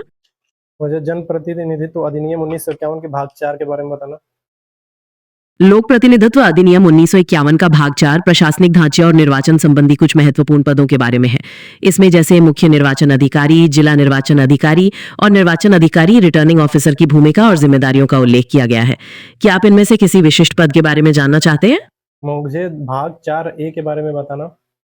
लोक प्रतिनिधित्व अधिनियम 1951 का भाग 4 राजनीतिक दलों के पंजीकरण से संबंधित है। ये चुनाव आयोग के पास दलों को पंजीकृत करने का तरीका, शर्तें और प्रक्रियाएं बताता है। साथ ही इसमें राजनीतिक दलों द्वारा चंदा लेने और योगदान की जानकारी देने जैसे कुछ नियम भी हैं। क्या आप इसके किसी खास प्रावधान के बारे में जानना चाहते हैं? भाग 5 के बारे में बताओ। भाग 5 मुख्य रूप से चुनाव के संचालन और मतदान की प्रक्रिया से जुड़ा हुआ है। इसमें मतदान केंद्र, मतदान अधिकारी, मतपत्रों का डिजाइन और मतदान के दौरान कानून और व्यवस्था बनाए रखने के नियम दिए गए हैं। क्या आप इनमें से किसी विशिष्ट प्रक्रिया के बारे में जानना चाहते हैं? भाग 5A के बारे में बताना। भाग 5 मुख्य रूप से निर्वाचन संबंधी व्यय की बात करता है। इसमें उम्मीदवारों द्वारा चुनाव प्रचार के दौरान किए जाने वाले खर्च की सीमा, उसका लेखा जोखा रखने और चुनाव आयोग के पास प्रस्तुत करने के नियम दिए गए हैं। क्या आप इस बारे में कुछ और जानना चाहते हैं? भाग 6 और भाग 7 के बारे में बताना। भाग 6 चुनाव से जुड़े विवादों और चुनाव याचिकाओं के बारे में है। इसमें बताया गया है कि चुनाव को चुनौती कैसे दी जा सकती है और उसकी प्रक्रिया क्या है। भाग 7 भ्रष्ट आचरण और अन्य अपराधों से संबंधित है, जिनमें चुनाव के दौरान गलत तरीके अपनाने पर दंड का प्रावधान है। क्या आप इनमें से किसी विशिष्ट पहलू के बारे में जानना चाहते हैं? मुझे जनप्रतिनिधित्व अधिनियम 1951 के भाग 8 के बारे में और 9 के बारे में बताना। जनप्रतिनिधित्व अधिनियम 1951 का भाग 8 मुख्य रूप से चुनाव से जुड़े विवादों जैसे चुनाव याचिकाओं के बारे में बताता है। इसमें यह सब दिया गया है कि चुनाव के नतीजों को कैसे चुनौती दी जा सकती है और उसकी प्रक्रिया क्या होगी। वहीं भाग 9 कुछ विशेष प्रकार के अपराधों की बात करता है जो चुनाव के दौरान किए जा सकते हैं, जैसे रिश्वतखोरी या गलत प्रभाव डालना, और उनके लिए क्या सजा हो सकती है। क्या आप इनमें से किसी भाग के बारे में कुछ और विस्तार से जानना चाहते हैं? मुझे भाग 10 और 11 के बारे में बताना। ठीक है। भाग 10 चुनाव से जुड़ी कुछ अन्य बातें जैसे मतदान केंद्रों के इंतजाम के नियम या चुनाव खर्चों का हिसाब किताब रखना, इन सब के बारे में बताता है। इसमें यह भी दिया गया है कि कौन मतदान कर सकता है और कौन नहीं। और भाग 11 कुछ विविध बातों पर आधारित है, जैसे नियम बनाने का अधिकार या पुरानी बातों को रद्द करना। ये मोटे तौर पर अधिनियम के लागू होने के तकनीकी पहलुओं को कवर करता है। क्या आप इनमें से किसी खास बारे में जानना चाहते हैं? जनप्रतिनिधित्व से संबंधित जो मुद्दे हैं, खासकर सेक्शन 29B और 29C, इससे जुड़े हुए क्या विवाद है? धारा 29B और 29C का संबंध मुख्य रूप से राजनीतिक दलों को मिलने वाले चंदे से है। 29B ये कहता है कि दल व्यक्तियों या कंपनियों से चंदा ले सकते हैं, लेकिन कुछ पाबंदियों के साथ। और 29C में यह जरूरी किया गया है कि दलों को एक निश्चित राशि से ज्यादा का चंदा मिलने पर उसकी रिपोर्ट चुनाव आयोग को देनी होगी। इनसे जुड़े विवाद ये अक्सर इस बात पर होते हैं कि चंदे में पारदर्शिता कितनी बढ़ती जा रही है, क्या नियमों का पालन सही से हो रहा है, और कहीं इससे राजनीतिक दलों को अनुचित लाभ तो नहीं मिल रहा। चुनावी बॉन्ड योजना को लेकर भी काफी बहस हुई थी, जो इसी से जुड़ा मुद्दा था। क्या आप इनमें से किसी खास पहलू पर ध्यान केंद्रित करना चाहते हैं? हाँ, मुझे इलेक्टोरल बॉन्ड स्कीम के बारे में पूरा डिटेल देना, तो कब आया, क्यों आया, क्या विवाद रहा इसका। इलेक्टोरल बॉन्ड योजना को भारत सरकार ने 2018 में लागू किया था। इसे लाने का मुख्य उद्देश्य राजनीतिक दलों को मिलने वाले चंदे में पारदर्शिता लाना था। इस योजना के तहत कोई भी भारतीय नागरिक या कंपनी भारतीय स्टेट बैंक की चुनिंदा शाखाओं से बॉन्ड खरीद सकता था और उसे किसी भी पंजीकृत राजनीतिक दल को दान कर सकता था, बिना अपनी पहचान बताए। विवाद इस बात को लेकर रहा कि इसमें चंदा देने वाले की जानकारी सार्वजनिक नहीं की जाती थी, जिससे यह पता लगाना मुश्किल हो जाता था कि पैसा कहां से आ रहा है। आलोचकों का कहना था कि इससे बड़े कॉरपोरेट घरानों का प्रभाव बढ़ सकता है। अंत में 2024 में सुप्रीम कोर्ट ने इस योजना को असंवैधानिक घोषित कर दिया, ये कहते हुए कि ये सूचना के अधिकार का उल्लंघन करती है। क्या आप इस बारे में कुछ और जानना चाहते हैं? मुझे ये बताना कि ये सेक्शन 62 क्लॉज 5 को लेके क्या विवाद है? धारा 62(5) का संबंध मुख्य रूप से मतदान करने के अधिकार से है, खासकर उन लोगों के लिए जो जेल में बंद है। इस धारा के अनुसार कोई भी व्यक्ति जो जेल में है, चाहे वो विचाराधीन कैदी हो या सजायाफ्ता, उसे मतदान करने का अधिकार नहीं होता। विवाद इस बात पर रहता है कि क्या सिर्फ जेल में होने के कारण किसी का नागरिक अधिकार छीना जाना चाहिए, खासकर तब जब वो अभी दोषी साबित नहीं हुआ है। कई लोग इसे समानता के अधिकार के खिलाफ मानते हैं। क्या आप इस मुद्दे के कानूनी पहलुओं पर और जानना चाहते हैं? हाँ, मुझे और डिटेल देना। देखिए, इस धारा को लेकर कई बार अदालतों में याचिकाएं दायर की गई हैं। एक मुख्य तर्क ये दिया जाता है कि जेल में बंद कई लोग विचाराधीन कैदी होते हैं, यानी उन पर मुकदमा चल रहा होता है और वे अभी दोषी साबित नहीं हुए हैं। ऐसे में मतदान का अधिकार छीनना उनके निर्दोष होने के सिद्धांत के खिलाफ है। वहीं इसके बचाव में कहा जाता है कि जेल में कानून और व्यवस्था बनाए रखना जरूरी है और सभी कैदियों को मतदान करने देना व्यवहारिक नहीं होगा। चुनाव आयोग का भी यही रुख रहा है कि धारा 62(5) कैदियों के मतदान करने के अधिकार पर रोक लगाती है। क्या आप इस विषय पर हुए किसी खास फैसले के बारे में जानना चाहते हैं? मुझे आरपीए की सेक्शन 8 क्लॉज 3 और 8 क्लॉज 4 के बारे में क्या विवाद रहता है उसके बारे में बताना था। आप संभवतः जनप्रतिनिधित्व अधिनियम की बात कर रहे हैं ना, कि आरटीआई की। धारा 8(3) और 8(4) का संबंध सांसदों और विधायकों को अयोग्य ठहराए जाने से है। धारा 8(3) में यह दिया गया है कि यदि कोई सदस्य को किसी अपराध के लिए 2 साल या उससे ज्यादा की सजा सुनाई जाती है तो उसे तुरंत अयोग्य घोषित कर दिया जाता है। वहीं धारा 8(4) में पहले यह प्रावधान था कि यदि कोई सदस्य दोष सिद्धि के 3 महीने के भीतर अपील कर देता है तो उसकी अयोग्यता पर तब तक रोक रहती है जब तक अपील का फैसला न हो जाए। विवाद इस बात को लेकर रहता है कि क्या गंभीर अपराधों में सजा याफ्ता लोगों को सिर्फ अपील के आधार पर सदन में बने रहने का अधिकार मिलना चाहिए। सुप्रीम कोर्ट ने कई फैसलों में स्पष्ट किया है कि दोष सिद्धि के साथ ही अयोग्यता प्रभावी होती है। क्या आप इस बारे में कुछ और जानना चाहते हैं? मुझे निर्वाचक और मतदाता के बीच में डिफरेंस बताना था। कोई डिफरेंस है क्या इनके बीच? हाँ, बिल्कुल अंतर है। निर्वाचक वो व्यक्ति होता है जिसका नाम निर्वाचन क्षेत्र की मतदाता सूची में दर्ज होता है, यानी वो वोट डालने के लिए पात्र है। वहीं मतदाता वो निर्वाचक होता है जो वास्तविक में मतदान करता है, यानी वोट डालता है। सरल भाषा में कहें तो हर मतदाता एक निर्वाचक होता है, लेकिन हर निर्वाचक मतदाता नहीं होता, क्योंकि जरूरी नहीं कि सूची में नाम होने पर हर कोई वोट डालने जाए। क्या आपको ये स्पष्ट हो गया? मुझे कोई स्टोरी टाइप एग्जांपल से समझाना, मतलब क्या है इसका? अच्छा, मान लो कि तुम्हारे गांव में पंचायत का चुनाव होना है। गांव में जितने भी लोग 18 साल से बड़े हैं और जिनका नाम सरकारी लिस्ट में है, वे सब निर्वाचक हैं, यानी उन सब के पास वोट डालने का हक है। अब चुनाव वाले दिन कुछ लोग ऐसे होंगे जो बीमार होंगे या किसी जरूरी काम से बाहर गए होंगे और वे वोट डालने नहीं जा पाए, लेकिन बाकी जितने लोग घर से निकलकर मतदान केंद्र पहुंचे और उन्होंने बटन दबाया, वे सब मतदाता बन गए। तो गांव के वो सारे लोग लिस्ट में शामिल निर्वाचक हैं और जिन्होंने वोट डाला वे सब मतदाता। समझ आया अब? तो मुझे ये बताना कि ये जो सेक्शन 8 क्लॉज 4 है, ये क्यों रद्द क्यों हो गया? सुप्रीम कोर्ट ने धारा 8(4) को इसलिए रद्द कर दिया क्योंकि उनका मानना था कि ये समानता के अधिकार के खिलाफ है। ये धारा सजा याफ्ता मौजूदा सांसदों और विधायकों को एक विशेष सुरक्षा प्रदान करती थी, जो आम नागरिकों को नहीं मिलती। कोर्ट ने यह भी कहा कि दोष सिद्धि के बाद तुरंत अयोग्यता लागू होनी चाहिए ताकि राजनीति का अपराधीकरण रोका जा सके।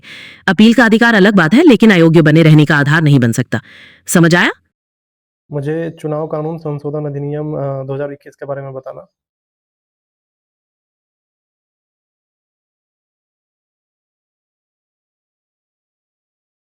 चुनाव कानून संशोधन अधिनियम 2021 के जरिए मतदाता सूची को आधार कार्ड से जोड़ने का प्रावधान किया गया था। हालांकि ये स्वैच्छिक रखा गया है, अनिवार्य नहीं। इसका मुख्य मकसद मतदाता सूची में नकली या दोहरे नामों को हटाना और धांधली को कम करना था।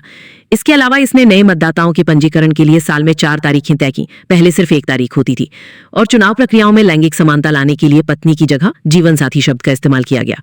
क्या आप इनमें से किसी खास बदलाव के बारे में विस्तार से जानना चाहते हैं? जुडिशरी क्या है?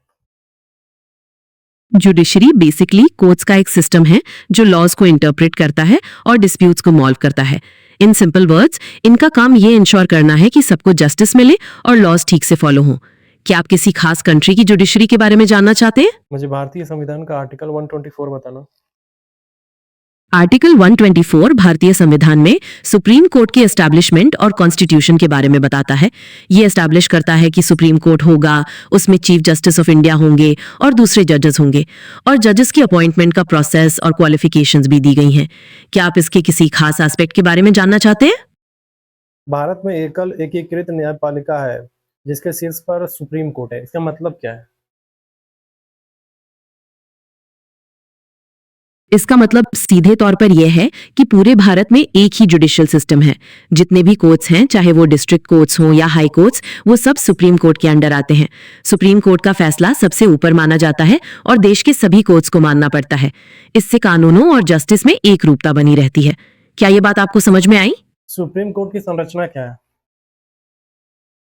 भारत के सुप्रीम कोर्ट में कुल 34 न्यायाधीश होते हैं, जिनमें मुख्य न्यायाधीश भी शामिल हैं।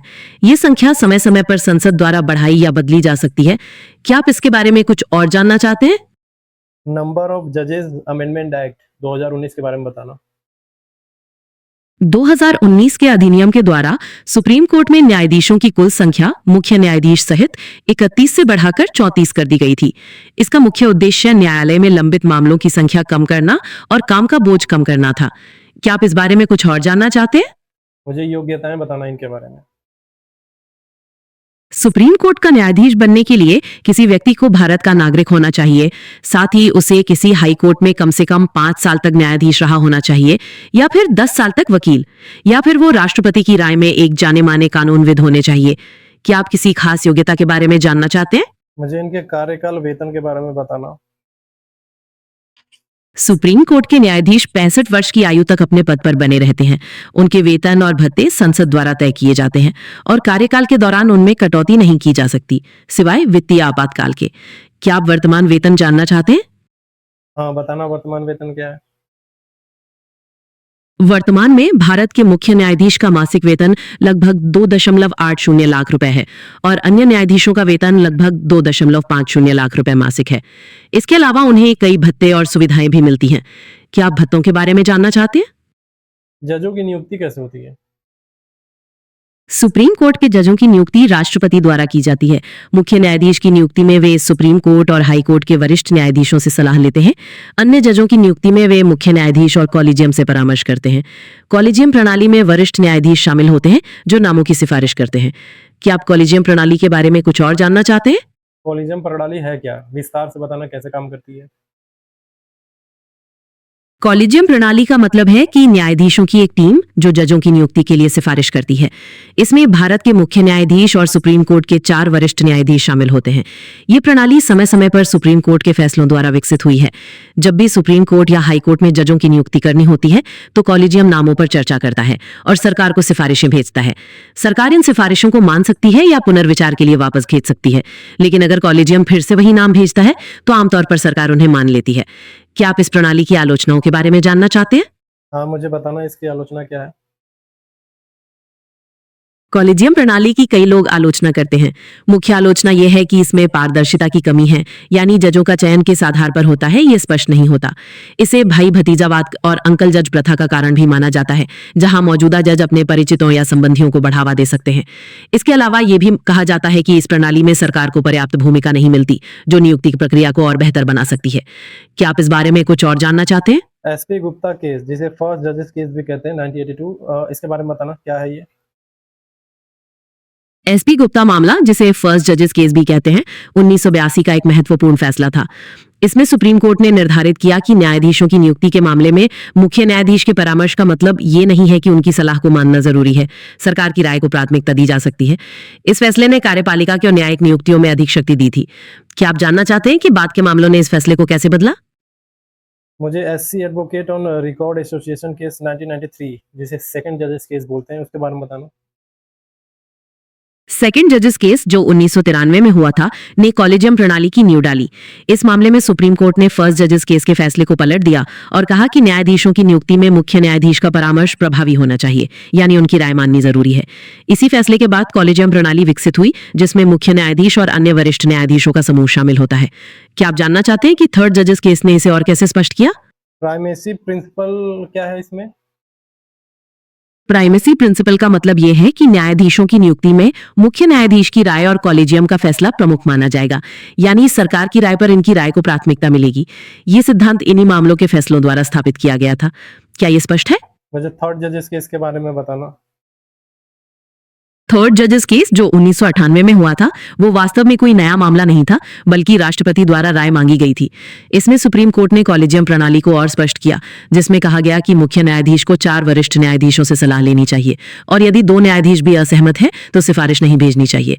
इसने कॉलेजियम प्रणाली को और मजबूत बनाया। क्या आप जानना चाहते हैं कि वर्तमान में इसे लेकर क्या स्थिति है? बताओ। वर्तमान में कॉलेजियम प्रणाली ही लागू है, लेकिन इसे लेकर काफी बहस चलती रहती है। सरकार कई बार चाहती है कि इसमें बदलाव हो ताकि पारदर्शिता बढ़ सके, और इसके लिए उन्होंने न्यायिक नियुक्ति आयोग बनाने का प्रयास भी किया था, जिसे सुप्रीम कोर्ट ने रद्द कर दिया। तो अभी भी यही प्रणाली चल रही है और इस पर सुधार को लेकर चर्चा जारी है। क्या आप सरकार के पक्ष के बारे में कुछ और जानना चाहते हैं? मुझे 99 संविधान संशोधन के बारे में बताना। 99वां संविधान संशोधन जो 2014 में लाया गया था, राष्ट्रीय न्यायिक नियुक्ति आयोग बनाने के लिए था। इसका मकसद जजों की नियुक्ति में कॉलेजियम प्रणाली को बदलकर एक नया आयोग बनाना था, जिसमें सरकार और अन्य लोग भी शामिल हों। हालांकि सुप्रीम कोर्ट ने 2015 में इस संशोधन को असंवैधानिक घोषित करके रद्द कर दिया और कॉलेजियम प्रणाली फिर से लागू हो गई। क्या आप जानना चाहते हैं कि कोर्ट ने इसे क्यों रद्द किया? मुझे उस आयोग का नाम बताना, जैसे क्या नाम था? ये नेशनल जुडिशियल अपॉइंटमेंट कमीशन था, NJAC, इसी को रद्द कर दिया। हाँ बिल्कुल, उस आयोग का नाम था राष्ट्रीय न्यायिक नियुक्ति आयोग, जिसे नेशनल जुडिशियल अपॉइंटमेंट्स कमीशन या NJAC कहा गया। इसी आयोग को सुप्रीम कोर्ट ने रद्द कर दिया था, जिसके बाद पुरानी कॉलेजियम प्रणाली फिर से प्रभावी हो गई। क्या आप इस बारे में कुछ और जानना चाहते हैं? हाँ, मतलब क्यों रद्द कर दिया इसको? सुप्रीम कोर्ट ने NJAC को इसलिए रद्द कर दिया क्योंकि उनका मानना था कि ये न्यायपालिका की स्वतंत्रता में हस्तक्षेप करता है। उनका कहना था कि जजों की नियुक्ति में जजों की राय को सर्वोच्चता मिलनी चाहिए, जो कॉलेजियम प्रणाली में है। NJAC में सरकार का दखल बढ़ने से उन्हें लगा कि निष्पक्षता प्रभावित हो सकती है, जो संविधान के मूल ढांचे के खिलाफ है। क्या आप इस फैसले के कानूनी तर्कों के बारे में और जानना चाहते हैं? हाँ, मुझे बताना। कोर्ट ने यह तर्क दिया कि NJAC में कार्यपालिका और अन्य लोगों की भागीदारी से न्यायाधीशों की नियुक्ति में राजनीतिक दबाव बढ़ सकता है। उन्होंने इस बात पर जोर दिया कि न्यायपालिका का स्वतंत्र और निष्पक्ष होना संविधान का एक बुनियादी ढांचा है और NJAC इस ढांचे को कमजोर कर सकता है। इसलिए न्यायपालिका की स्वतंत्रता को बनाए रखने के लिए उन्होंने कॉलेजियम प्रणाली को ही सही ठहराया। क्या आप इस फैसले के किसी खास पहलू के बारे में जानना चाहते हैं? तो NJAC की संरचना क्या थी कि सुप्रीम कोर्ट ने उसको रद्द कर दिया? NJAC में कुल 6 सदस्य होते थे। भारत के मुख्य न्यायाधीश, सुप्रीम कोर्ट के 2 वरिष्ठ न्यायाधीश, केंद्रीय कानून मंत्री और 2 प्रतिष्ठित व्यक्ति, जिनका चयन प्रधानमंत्री, मुख्य न्यायाधीश और विपक्ष के नेता मिलकर करते थे। सुप्रीम कोर्ट को लगा कि इसमें कानून मंत्री और बाहरी लोगों की मौजूदगी से न्यायपालिका की स्वतंत्रता प्रभावित हो सकती है। क्या यह संरचना स्पष्ट है? 4th जजेस केस के बारे में बताना। 4th जजेस केस जो 2015 में हुआ था, वो दरअसल NJAC से जुड़ा मामला ही था। इसी फैसले में सुप्रीम कोर्ट ने 99वें संविधान संशोधन और NJAC अधिनियम को रद्द कर दिया और कॉलेजियम प्रणाली को बरकरार रखा। इसे 4th जजेस केस इसलिए भी कहा जाता है क्योंकि ये न्यायाधीशों की नियुक्ति प्रक्रिया से संबंधित महत्वपूर्ण निर्णयों की श्रृंखला का चौथा केस था। क्या आप इस श्रृंखला के सभी केस के बारे में संक्षेप में जानना चाहते हैं? हाँ, बताना। पहला केस जो 1982 में हुआ था, उसमें सरकार की भूमिका को प्रमुखता दी गई थी। दूसरा केस 1993 में कॉलेजियम प्रणाली की शुरुआत की गई और मुख्य न्यायाधीश की राय को प्रमुख माना गया। तीसरा केस 1998 में कॉलेजियम का विस्तार किया गया और चौथा केस 2015 में NJAC को रद्द कर दिया गया और कॉलेजियम को जारी रखा गया। ये थी संक्षेप में जानकारी। क्या आप किसी खास केस के बारे में कुछ और जानना चाहते हैं? जजों की पदमुक्ति कैसे होती है? सुप्रीम कोर्ट के जजों की पदमुक्ति बताओ। मैंने तो सभी चारों केस के बारे में आपको बता दिया। क्या आप इनमें से किसी खास केस के बारे में और कुछ जानना चाहते हैं या कोई सवाल पूछना चाहते हैं? जजों की पदमुक्ति कैसे होती है? सुप्रीम कोर्ट के जजों को उनके पद से हटाने के लिए संसद में महाभियोग प्रक्रिया अपनाई जाती है। ये प्रक्रिया तब होती है जब उन पर साबित कदाचार या अक्षमता का आरोप लगता है। संसद के दोनों सदनों में विशेष बहुमत से प्रस्ताव पारित होने के बाद राष्ट्रपति उन्हें पदमुक्त करते हैं। क्या आप इस प्रक्रिया के बारे में विस्तार से जानना चाहते हैं? हाँ, मुझे प्रक्रिया बताओ।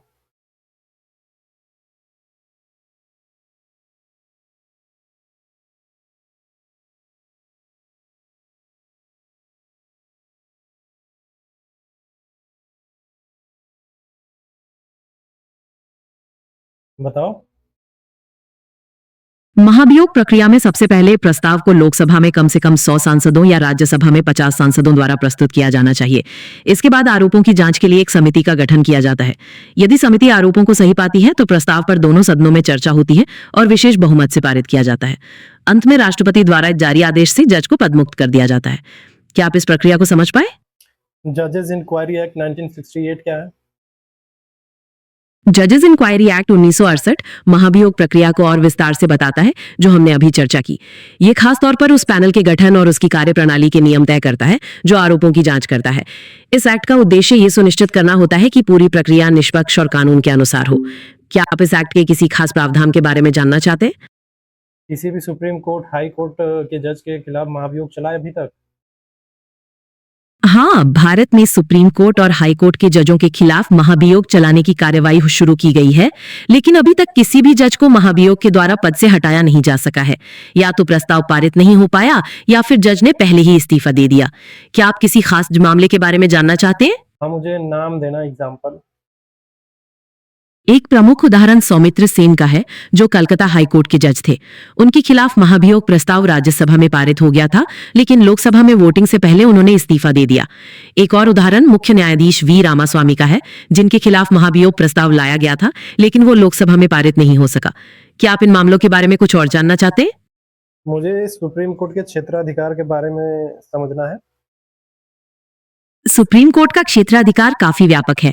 इसे मुख्य रूप से 3 भागों में बांटा जा सकता है: मूल क्षेत्राधिकार, अपीलीय क्षेत्राधिकार और परामर्शदायी क्षेत्राधिकार। मूल क्षेत्राधिकार का मतलब है कि कुछ मामले सीधे सुप्रीम कोर्ट में शुरू किए जा सकते हैं, जैसे केंद्र और राज्यों के बीच विवाद। अपीलीय क्षेत्राधिकार में वो अदालतों के फैसलों के खिलाफ अपीलें सुनता है, और परामर्शदायी क्षेत्राधिकार में वो राष्ट्रपति को कानूनी सलाह देता है। क्या आप इनमें से किसी एक के बारे में विस्तार से जानना चाहते हैं? हाँ, मुझे मूल क्षेत्राधिकार के बारे में विस्तार से बताओ, इसमें क्या-क्या आता है? जैसे अनन्य प्रारंभिक क्षेत्राधिकार, समवर्ती प्रारंभिक क्षेत्राधिकार, इन सब के बारे में। मूल क्षेत्राधिकार में सुप्रीम कोर्ट के पास 2 तरह की शक्तियां होती हैं। एक है अनन्य प्रारंभिक क्षेत्राधिकार, जिसका मतलब है कि कुछ मामले केवल सुप्रीम कोर्ट में ही सुने जा सकते हैं, कहीं और नहीं, जैसे भारत सरकार और किसी राज्य के बीच विवाद या 2 या उससे अधिक राज्यों के बीच विवाद। दूसरा है समवर्ती प्रारंभिक क्षेत्राधिकार। इसमें कुछ मामले सुप्रीम कोर्ट के साथ साथ दूसरे न्यायालयों में भी शुरू किए जा सकते हैं, जैसे मौलिक अधिकारों को लागू करवाने के लिए याचिकाएं। नागरिक सीधे सुप्रीम कोर्ट के पास भी जा सकते हैं या फिर हाई कोर्ट में भी याचिका दायर कर सकते हैं। क्या आप अनन्य और समवर्ती क्षेत्राधिकारों के बीच का अंतर समझ पाए? अपीलीय क्षेत्राधिकार के बारे में बताना, जिसमें संवैधानिक मामलों में अपील, दीवानी मामलों में अपील और आपराधिक मामलों में अपील। अपीलीय क्षेत्राधिकार में सुप्रीम कोर्ट का मतलब है कि वो निचली अदालतों के फैसलों की समीक्षा करता है। पहला, संवैधानिक मामलों में अपील। अगर निचली अदालत किसी मामले में संविधान की व्याख्या का प्रश्न उठाती है, तो उसकी अपील सुप्रीम कोर्ट में की जा सकती है। दूसरा, दीवानी मामलों में अपील।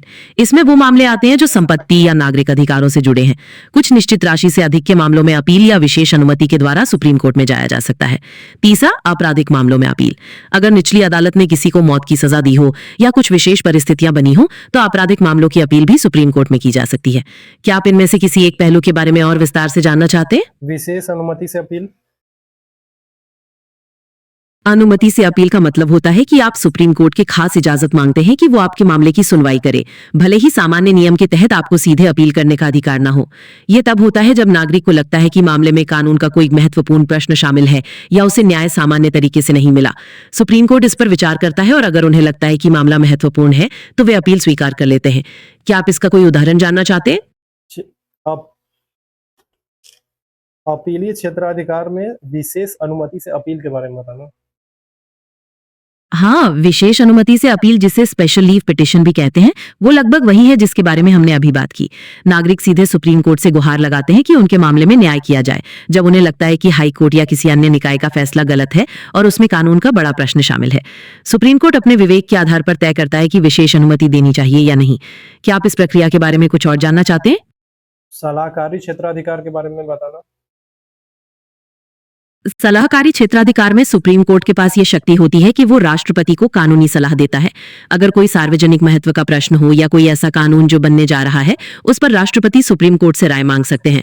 सुप्रीम कोर्ट उचित माध्यम से अपनी राय देता है, लेकिन राष्ट्रपति उसे मानने के लिए बाध्य नहीं होते। क्या आप इसका कोई उदाहरण जानना चाहते हैं? डिक्री क्या होता है? कानून में डिग्री एक औपचारिक फैसला होता है जो किसी अदालत द्वारा दिया जाता है। ये किसी मुकदमे में पक्षों के अधिकारों और कर्तव्यों को अंतिम रूप से तय करता है। सरल शब्दों में कहें तो डिग्री एक तरह का अदालती आदेश है, जिससे पता चलता है कि केस का नतीजा क्या रहा और अब आगे क्या होना चाहिए। क्या आप इसके बारे में कुछ और जानना चाहते हैं? अभी तक हमने जितने भी क्षेत्राधिकार के बारे में पढ़ा है, उसका कॉन्स्टिट्यूशनल स्टेटस क्या है? हमने जिन क्षेत्राधिकारों के बारे में पढ़ा, जैसे मूल, अपीलीय और सलाहकारी, वे सभी सीधे भारत के संविधान में लिखे गए हैं। सुप्रीम कोर्ट की स्थापना और उसकी शक्तियों का विवरण संविधान के भाग 5 अध्याय 4 में मिलता है। हर क्षेत्राधिकार के लिए अलग अलग अनुच्छेद दिए गए हैं जो ये बताते हैं कि उसकी सीमाएं क्या हैं और वो कैसे काम करता है। क्या आप इनमें से किसी एक क्षेत्राधिकार के संवैधानिक प्रावधानों के बारे में विशिष्ट जानकारी चाहते हैं? मुझे सभी क्षेत्राधिकारों के अनुच्छेद बताना। मुख्य रूप से मूल क्षेत्राधिकार संविधान के अनुच्छेद 131 में आता है। अपीलीय क्षेत्राधिकार के लिए अनुच्छेद 132 से 134 शामिल है, जो अलग अलग तरह के मामलों के लिए बनाए गए हैं, और सलाहकारी क्षेत्राधिकार अनुच्छेद 143 के तहत परिभाषित है। क्या आप इनमें से किसी अनुच्छेद के बारे में और विस्तार से जानना चाहते हैं? आर्टिकल 136 के बारे में बताना। अनुच्छेद 136, जिसे स्पेशल लीव पिटिशन भी कहते हैं, सुप्रीम कोर्ट को एक खास शक्ति देता है। इसके तहत नागरिक निचली अदालतों के किसी भी फैसले या आदेश के खिलाफ सीधे सुप्रीम कोर्ट में अपील कर सकते हैं, अगर उन्हें लगता है कि मामले में न्याय की जरूरत है। ये तब इस्तेमाल किया जाता है जब उन्हें लगता है कि सामान्य अपीलीय प्रक्रियाएं पर्याप्त नहीं है और कानून का कोई महत्वपूर्ण प्रश्न शामिल है। सुप्रीम कोर्ट अपनी समीक्षा के आधार पर तय करती है कि अपील स्वीकार करनी चाहिए या नहीं। क्या आप इसका कोई उदाहरण जानना चाहते हैं? अभिलेख न्यायालय के रूप में क्षेत्राधिकार के बारे में बताओ। अभिलेख न्यायालय का मतलब यह है कि सुप्रीम कोर्ट के जो भी फैसले, कार्यवाहियां और आदेश होते हैं, उन्हें रिकॉर्ड के तौर पर स्थायी रखा जाता है। इन रिकॉर्ड्स का इस्तेमाल भविष्य में निचली अदालतों द्वारा नजीर के तौर पर किया जाता है और इन्हें चुनौती नहीं दी जा सकती। इसके अलावा अभिलेख न्यायालय होने का अर्थ यह भी है कि सुप्रीम कोर्ट अपनी अवमानना के लिए किसी को दंडित कर सकता है। क्या आप इस बारे में कुछ और जानना चाहते हैं? मुझे आर्टिकल 129 के बारे में बताना। अनुच्छेद 129, जिसके बारे में हमने अभी बात की, वो सुप्रीम कोर्ट को अभिलेख न्यायालय घोषित करता है। ये स्पष्ट करता है कि सुप्रीम कोर्ट के रिकॉर्ड का मूल्य स्थायी होगा और साथ ही ये भी अधिकार देता है कि वो अपनी अवमानना के लिए दंडित कर सकता है। क्या आप इस अनुच्छेद के बारे में और कुछ जानना चाहते हैं? कंटेम्प्ट ऑफ कोर्ट क्या है? कंटेम्प्ट ऑफ कोर्ट, जिसे अदालत की अवमानना भी कहते हैं, उसका मतलब यह है कि जब कोई व्यक्ति जानबूझकर अदालत के आदेशों का पालन नहीं करता, अदालत की कार्यवाही में बाधा डालता है या अदालत की प्रतिष्ठा को ठेस पहुंचाता है। इसे दो भागों में बांटा जा सकता है, दीवानी अवमानना और आपराधिक अवमानना। दीवानी अवमानना में आदेशों का पालन न करना शामिल है, जबकि आपराधिक अवमानना में अदालत को अपमानित करना या कार्यवाही में बाधा डालना शामिल है। क्या आप इस बारे में और कुछ जानना चाहते हैं? न्यायालय अवमानना अधिनियम 1971 किस आर्टिकल के तहत बनाया गया है? न्यायालय अवमानना अधिनियम 1971 वास्तव में किसी एक अनुच्छेद के तहत नहीं बनाया गया है, बल्कि ये संसद के कानून बनाने की शक्ति का परिणाम है। हालांकि संविधान के अनुच्छेद 129 और 215 सुप्रीम कोर्ट और हाई कोर्ट को अवमानना के लिए दंडित करने की शक्ति देते हैं, उन्हीं शक्तियों को परिभाषित और विनियमित करने के लिए यह अधिनियम बनाया गया था। क्या आप इस अधिनियम के किसी खास पहलू के बारे में जानना चाहते हैं? दीवानी अवमानना और आपराधिक अवमानना को थोड़ा विस्तार से बताना। दीवानी अवमानना का मतलब होता है जब कोई व्यक्ति जानबूझकर अदालत के किसी आदेश, डिक्री, निर्देश या अन्य प्रक्रिया का पालन नहीं करता, जैसे संपत्ति वापस करने का आदेश या किसी खास काम को करने से मना करना। इसका उद्देश्य आमतौर पर उस व्यक्ति को आदेश मानने के लिए मजबूर करना होता है। दूसरी ओर आपराधिक अवमानना में ऐसे कार्य शामिल होते हैं जो अदालत की प्रतिष्ठा को गिराते हैं, उसकी कार्यवाही में बाधा डालते हैं या न्याय प्रशासन में हस्तक्षेप करते हैं, जैसे अदालत में हंगामा करना या जजों के खिलाफ झूठे बयान देना। इसका उद्देश्य अदालत की गरिमा बनाए रखना और उसे चुनौती देने वालों को सजा देना होता है। क्या आप इन दोनों के बीच का स्पष्ट अंतर समझ पाए? रिव्यू पिटीशन क्षेत्राधिकार क्या है, जो आर्टिकल 137 से जुड़ा है? रिव्यू पिटिशन क्षेत्राधिकार वो शक्ति है जिसके तहत सुप्रीम कोर्ट अपने ही दिए गए किसी फैसले या आदेश पर फिर से विचार कर सकता है। ये आर्टिकल 137 के तहत आता है। आमतौर पर ऐसा तब किया जाता है जब फैसले में कोई स्पष्ट गलती दिखाई दे या कोई नई जानकारी सामने आए जो पहले उपलब्ध नहीं थी। क्या आप इस बारे में कुछ और जानना चाहते हैं? क्यूरेटिव पिटीशन क्या है? क्यूरेटिव पिटिशन रिव्यू पिटिशन के बाद का विकल्प होता है। ये आखिरी सहारा माना जाता है। जब रिव्यू पिटिशन खारिज हो जाती है, तब कोई व्यक्ति क्यूरेटिव पिटिशन दायर कर सकता है, लेकिन इसके ग्राउंड्स बहुत सीमित होते हैं, जैसे कि अगर न्याय के सिद्धांतों का गंभीर उल्लंघन हुआ हो। क्या आप इसके विस्तार के बारे में जानना चाहते हैं? हाँ, मुझे विस्तार से बताना। क्यूरेटिव पिटिशन सुप्रीम कोर्ट के एक फैसले, जिसे रूपा अशोकहुरा बनाम अशोकहुरा कहते हैं, उससे निकली थी। इसका मुख्य मकसद न्याय के गंभीर हनन को रोकना और प्रक्रिया के दुरुपयोग को बचाना है। इसे दायर करने के लिए किसी वरिष्ठ वकील की सलाह लेनी पड़ती है, जो ये प्रमाणित करें कि याचिका में बताए गए कारण मजबूत है। फिर कुछ जजों की एक बेंच इसे देखती है और तभी इस पर आगे कार्रवाई होती है। क्या आपके मन में कोई खास प्रश्न आ रहा है इससे जुड़ा? उपचारात्मक याचिका का स्रोत क्या है? जैसा मैंने पहले बताया, क्यूरेटिव पिटिशन उपचारात्मक याचिका का स्रोत सुप्रीम कोर्ट का अपना एक फैसला है, जो रूपा अशोक हुरा बनाम अशोक हुरा केस के नाम से जाना जाता है। इस मामले में कोर्ट ने माना कि न्याय का हनन रोकने के लिए एक और मौका दिया जाना चाहिए, भले ही रिव्यू पिटिशन खारिज हो गई हो। क्या आप इस केस के बारे में और कुछ जानना चाहते हैं? तो ये आर्टिकल 142 से कैसे जुड़ा हुआ है? आर्टिकल 142 सुप्रीम कोर्ट को पूर्ण न्याय करने की शक्ति देता है। क्यूरेटिव पिटिशन भी इसी सिद्धांत पर आधारित है कि न्याय का हनन नहीं होना चाहिए। इसलिए भले ही प्रक्रिया में कोई खास नियम ना हो, कोर्ट आर्टिकल 142 का उपयोग करके क्यूरेटिव पिटिशन पर विचार कर सकता है, ताकि पूर्ण न्याय सुनिश्चित हो सके। क्या आप इसे उदाहरण से समझना चाहते हैं? हाँ, मुझे एग्जांपल से समझाना इसको। मान लीजिए कोई केस ऐसा है जिसमें सुप्रीम कोर्ट ने फैसला दे दिया, लेकिन बाद में पता चलता है कि कोई बहुत महत्वपूर्ण गवाह जो फैसले को बदल सकता था, उसकी गवाही नहीं ली गई थी, या कोई दस्तावेज दबाया गया था।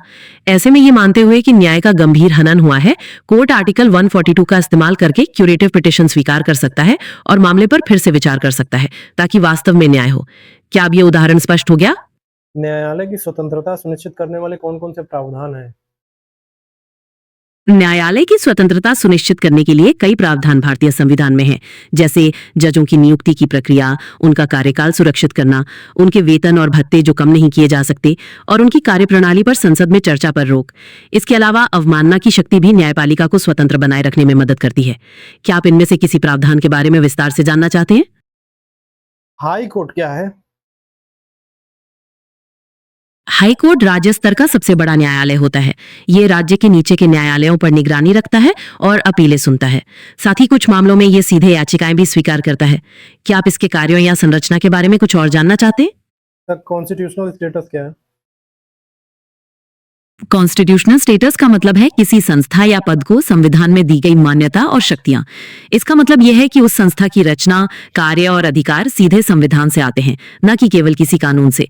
हाईकोर्ट जो है भारतीय संविधान के अनुच्छेद 214 के तहत स्थापित एक संवैधानिक संस्था है। क्या आप कुछ और जानना चाहते हैं इस बारे में? मुझे आर्टिकल 214 के बारे में बताना। आर्टिकल 214 में सीधे तौर पर लिखा है कि हर राज्य के लिए एक हाईकोर्ट होगा। ये बस इतनी सी बात कहता है जो हाईकोर्ट की स्थापना का आधार है। इसके आगे के अनुच्छेद हाईकोर्ट की शक्तियों और गठन के बारे में बताते हैं। क्या आप आर्टिकल 215 के बारे में जानना चाहते हैं? हाँ, मुझे बताना आर्टिकल 215 के बारे में। आर्टिकल 215 कहता है कि हाईकोर्ट एक कोर्ट ऑफ रिकॉर्ड होगा। इसका मतलब यह है कि उसके फैसले और कार्यवाही का रिकॉर्ड रखा जाएगा, जिसे भविष्य के मामलों में मिसाल के तौर पर इस्तेमाल किया जा सकता है। साथ ही हाईकोर्ट को अपनी अवमानना के लिए सजा देने की शक्ति भी प्राप्त होती है। क्या आप इस विषय के बारे में कुछ और जानना चाहते हैं? हाई कोर्ट की संरचना क्या है? हाईकोर्ट में एक मुख्य न्यायाधीश और कुछ अन्य न्यायाधीश होते हैं। न्यायाधीशों की संख्या हर राज्य में अलग अलग होती है, जो राष्ट्रपति द्वारा तय की जाती है। क्या आप इनकी नियुक्ति या योग्यता के बारे में जानना चाहते हैं? हाँ, मुझे योग्यता के बारे में बताना। हाईकोर्ट का न्यायाधीश बनने के लिए यह जरूरी है कि वो भारत का नागरिक हो, उसे कम से कम 10 साल तक किसी न्यायिक पद पर कार्य किया हो, या फिर 10 साल तक हाईकोर्ट में वकील रहा हो। क्या आप इनके कार्यकाल के बारे में जानना चाहते हैं? मुझे कार्यकाल भी बताना, वेतन भी बताना, और इनकी नियुक्ति कैसे होती है वो भी बताओ। हाईकोर्ट के जजों का कार्यकाल 62 साल की उम्र तक होता है। इनकी नियुक्ति राष्ट्रपति द्वारा, सुप्रीम कोर्ट के मुख्य न्यायाधीश, संबंधित राज्य के राज्यपाल और उस हाईकोर्ट के मुख्य न्यायाधीश से सलाह लेने के बाद की जाती है। जजों का वेतन और भत्ते समय समय पर निर्धारित किए जाते हैं और ये एक राज्य की संचित निधि पर भारित होते हैं। क्या आप कुछ और जानना चाहते हैं इस बारे में? मुझे हाई कोर्ट के क्षेत्राधिकार के बारे में बताना। हाईकोर्ट का क्षेत्राधिकार मूल रूप से उस राज्य की सीमाओं तक सीमित होता है जिसके लिए वो बनाया गया है। इसमें मूल क्षेत्राधिकार जैसे सीधे मामले सुनना, अपीलीय क्षेत्राधिकार, निचली अदालतों के फैसलों पर विचार करना, और रिट क्षेत्राधिकार, मौलिक अधिकारों की रक्षा के लिए रिट जारी करना शामिल है। इसके अलावा वो प्रशासनिक नियंत्रण भी रखता है। क्या आप किसी खास प्रकार के क्षेत्राधिकार के बारे में जानना चाहते हैं? मुझे इन सारे क्षेत्राधिकारों के बारे में बताना। ठीक है, मूल क्षेत्राधिकार का मतलब है कुछ मामले जो सीधे हाईकोर्ट में लाए जा सकते हैं, जैसे वसीयत, तलाक, कंपनी कानून या चुनाव याचिकाएं। अपीलीय क्षेत्राधिकार में, जैसा हमने बात की, हाईकोर्ट निचली अदालतों के दीवानी और आपराधिक मामलों के फैसलों के खिलाफ अपीलें सुनता है। रिट क्षेत्राधिकार का उपयोग मौलिक अधिकारों को लागू करने के लिए किया जाता है, जैसे हेबियस कॉर्पस, मंडामस आदि। और प्रशासनिक क्षेत्राधिकार में वो राज्य के सभी अधीनस्थ न्यायालयों पर प्रशासनिक नियंत्रण रखता है। क्या आप इनमें से किसी खास बात पर और जानना चाहते हैं? मुझे निरीक्षण क्षेत्राधिकार और अभिलेख न्यायालय के रूप में क्षेत्राधिकार हाई कोर्ट का बताना। निरीक्षण क्षेत्राधिकार का मतलब है कि हाईकोर्ट अपने राज्य के सभी अधीनस्थ न्यायालयों के कामकाज और रिकॉर्ड की जांच कर सकता है। यह सुनिश्चित करता है कि वे ठीक से काम कर रहे हैं। वहीं अभिलेख न्यायालय के रूप में क्षेत्राधिकार का मतलब है, जैसा हमने बात की, कि उसके सभी फैसले और कार्यवाही का स्थायी रिकॉर्ड रखा जाता है। इन रिकॉर्ड्स को भविष्य के मामलों में साक्षी के रूप में इस्तेमाल किया जाता है और इनकी अवमानना पर सजा देने की शक्ति भी होती है। क्या ये दोनों स्पष्ट है? हाई कोर्ट के अपीली क्षेत्राधिकार में दीवानी और आपराधिक मामलों को बताना। दीवानी मामलों में हाईकोर्ट निचली अदालतों के उन फैसलों के खिलाफ अपीलें सुनता है जो संपत्ति, अनुबंध, नागरिक अधिकार या विवाह जैसे मुद्दों से जुड़े होते हैं। और आपराधिक मामलों में वो सत्र न्यायालयों के उन फैसलों की समीक्षा करता है जिनमें सजा सुनाई गई हो, खासतौर पर गंभीर अपराधों के लिए या फिर बरी किए जाने के आदेशों के खिलाफ। क्या आप इनमें से कोई खास उदाहरण देखना चाहते हैं? मुझे जुडिशियल रिव्यू के बारे में बताना। जुडिशियल रिव्यू न्यायपालिका की वो शक्ति है जिसके तहत वो संसद या राज्य विधानमंडलों द्वारा बनाए गए कानूनों और सरकार के कार्यों की समीक्षा करती है। ये देखती है कि वो संविधान के प्रावधानों के अनुरूप है या नहीं। अगर कोई कानून या आदेश संविधान का उल्लंघन करता है तो कोर्ट उसे रद्द कर सकता है। क्या आप इसका कोई खास उदाहरण जानना चाहते हैं? मुझे हाई कोर्ट के जो जितने भी क्षेत्राधिकार है उसका कॉन्स्टिट्यूशनल स्टेटस बताना। हाईकोर्ट के सभी क्षेत्राधिकार सीधे संविधान से प्राप्त होते हैं, जैसे रिट क्षेत्राधिकार अनुच्छेद 226 के तहत, अपीलीय क्षेत्राधिकार अलग अलग प्रावधानों के माध्यम से, और पर्यवेक्षी क्षेत्राधिकार अनुच्छेद 227 के तहत आता है। इसका मतलब यह है कि कोई साधारण कानून बनाकर संसद या राज्य विधानमंडल इन शक्तियों को आसानी से कम नहीं कर सकते। क्या आप किसी खास क्षेत्राधिकार की संवैधानिक स्थिति जानना चाहते हैं? जुडिशियल रिव्यू का आधार क्या होता है? जुडिशियल रिव्यू का मुख्य आधार यह देखना होता है कि क्या कोई कानून या सरकारी आदेश संविधान के प्रावधानों का उल्लंघन तो नहीं करता।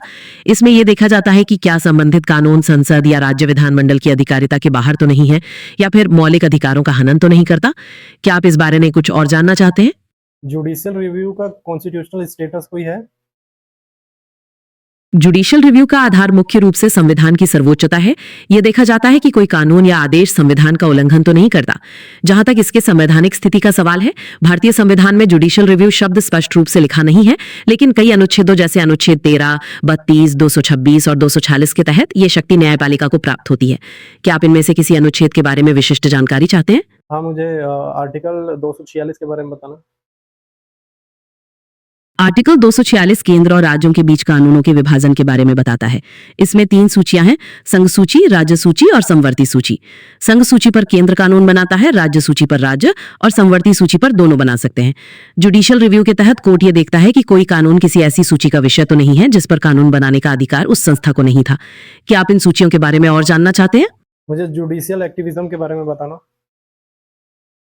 जुडिशियल एक्टिविज्म का मतलब है जब न्यायपालिका कानूनी व्याख्याओं के माध्यम से आगे बढ़कर सामाजिक या राजनीतिक मुद्दों में सक्रिय भूमिका निभाती है।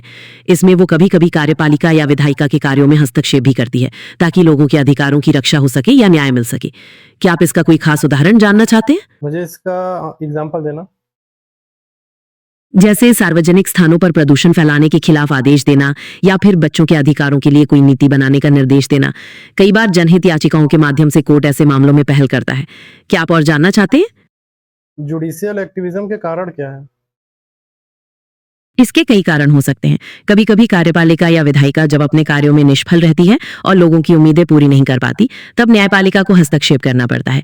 जनता की जागरूकता बढ़ना और जनहित याचिकाओं का चलन बढ़ना भी एक प्रमुख कारण है। कभी कभी कानून में अस्पष्टता होने की वजह से भी न्यायपालिका को सक्रिय रुख अपनाना पड़ता है। क्या आप कुछ और जानना चाहते हैं? पब्लिक इंटरेस्ट लिटिगेशन क्या है? पब्लिक इंटरेस्ट लिटिगेशन या जनहित याचिका वो तरीका है जिसके माध्यम से कोई व्यक्ति या संस्था किसी ऐसे मुद्दे के लिए कोर्ट जा सकती है जिससे व्यापक जनता का हित जुड़ा हो, न कि सिर्फ याचिकाकर्ता का। इसका उपयोग मानवाधिकारों, पर्यावरण की रक्षा, गरीबों के कल्याण या सरकारी कार्यों की पारदर्शिता बढ़ाने के लिए किया जाता है। क्या आप इसका कोई खास उदाहरण जानना चाहते हैं? लोकस स्टैंडी क्या है? लोकस स्टैंडाई का मतलब होता है कि किसी व्यक्ति का कोर्ट में याचिका दायर करने का कानूनी अधिकार है या नहीं। पारंपरिक नियम यह था कि केवल वही व्यक्ति कोर्ट जा सकता था जिसके व्यक्तिगत अधिकारों का हनन हुआ हो, लेकिन जनहित याचिकाओं के मामले में इस नियम में ढील दी गई है ताकि व्यापक जनता के हितों के लिए भी न्याय मांगा जा सके। क्या आप इसे उदाहरण से समझना चाहते हैं? हाँ, मुझे एग्जाम्पल से समझाना इसको। मान लीजिए आपके शहर में कोई एक सार्वजनिक पार्क है जिसे बंद करके वहां व्यापारिक परिसर बनाया जा रहा है। अब जरूरी नहीं है कि वही व्यक्ति कोर्ट जाए जो पार्क के ठीक बगल में रहता हो। कोई भी नागरिक या संस्था ये मानते हुए कि इससे पूरे समुदाय का नुकसान हो रहा है और सार्वजनिक जगह का दुरुपयोग हो रहा है, जनहित याचिका दायर कर सकता है, भले ही उसका सीधा कोई नुकसान न दिख रहा हो। क्या ये उदाहरण स्पष्ट है? PIL का जनक कौन है? भारत में PIL यानी जनहित याचिका का जनक मुख्य रूप से न्यायमूर्ति PN भगवती और न्यायमूर्ति VR कृष्णाय्यर को माना जाता है। उन्होंने अदालती प्रक्रियाओं को सरल बनाकर और लोकस स्टैंडाई के नियम को क्रांसोन करके गरीबों और वंचितों के लिए न्याय के दरवाजे खोले। क्या आप इनमें से किसी न्यायाधीश के बारे में कुछ और जानना चाहते हैं? इसका आलोचना क्यों होता है जुडिशियल एक्टिविज्म का? जुडिशियल एक्टिविज्म की आलोचना अक्सर इसलिए की जाती है क्योंकि कुछ लोग मानते हैं कि न्यायपालिका को अपनी हद में रहना चाहिए। उनका तर्क है कि कानूनों को बनाना और नीतियां बनाना विधायिका और कार्यपालिका का काम है और न्यायपालिका इसमें हस्तक्षेप करके शक्तियों के पृथक्करण का उल्लंघन करती है। यह भी कहा जाता है कि न्यायाधीश निर्वाचित प्रतिनिधि नहीं होते, इसलिए उन्हें सामाजिक या आर्थिक मुद्दों पर बड़े फैसले नहीं लेने चाहिए। क्या आप इनमें से किसी तर्क पर और जानना चाहते हैं? जुडिशियल एक्टिविज्म का महत्व क्या है? जुडिशियल एक्टिविज्म का महत्व इसमें है कि ये नागरिकों के अधिकारों और न्याय की रक्षा करने में मदद करता है, खासकर जब अन्य अंग ठीक से काम नहीं कर रहे हों। ये पुराने कानूनों की नई व्याख्या करके उन्हें समय के अनुरूप बनाता है और सामाजिक बदलावों को गति देता है। इसके जरिए कभी कभी सरकार को महत्वपूर्ण नीतिगत फैसले लेने पर भी मजबूर किया जाता है जो जनहित में हो। क्या आप कोई विशेष उदाहरण देखना चाहते हैं? नहीं, थैंक यू। कोई बात नहीं, अगर आपके मन में बाद में कोई प्रश्न या जिज्ञासा हो तो बेझिझक पूछिएगा। आपका दिन शुभ हो। स्टूडेंट ध्यान देंगे। देखिए, हमने पार्ट 1 किया, पार्ट 2 किया, ये था पार्ट 3। पूरा पॉलिटी कंप्लीट हो गया है। हमने प्रीएम्बल से लेके अभी जुडिशरी तक पूरा कंप्लीट किया है। पार्लियामेंट भी किया और संघ की कार्यपालिका, राज्य की कार्यपालिका, पूरा एक स्ट्रक्चर हमने पूरा रिवाइज किया है। ये कुछ भी छोड़ा नहीं है और अन्य देशों के कॉन्स्टिट्यूशन से जो है कंपेयर भी किया है। ठीक, तो लगभग पूरा रिवीजन कंप्लीट हो गया है। तो आज के लिए ये पूरा जो है फाइनल था, पार्ट 3 कंप्लीट हो गया। मैंने बोला था कि पार्ट 3 पार्ट में कंप्लीट कर देंगे, तो एक ही में देते, लेकिन थोड़ा बहुत ज़्यादा लंबा हो जाता, वीडियो लंबा हो जाता। तो 4 घंटे अब ये जितने का भी बना हो, शायद 2 घंटे 2.5 घंटे का, यानी हमने 10 घंटे 10.5 घंटे में पूरा पॉलिटी रिवाइज कर लिया है, एक स्प्रिंट मार लिया। ठीक है, तो all the best for your exam. अच्छा करिए। ठीक है, आज के लिए इतना ही। Thank you.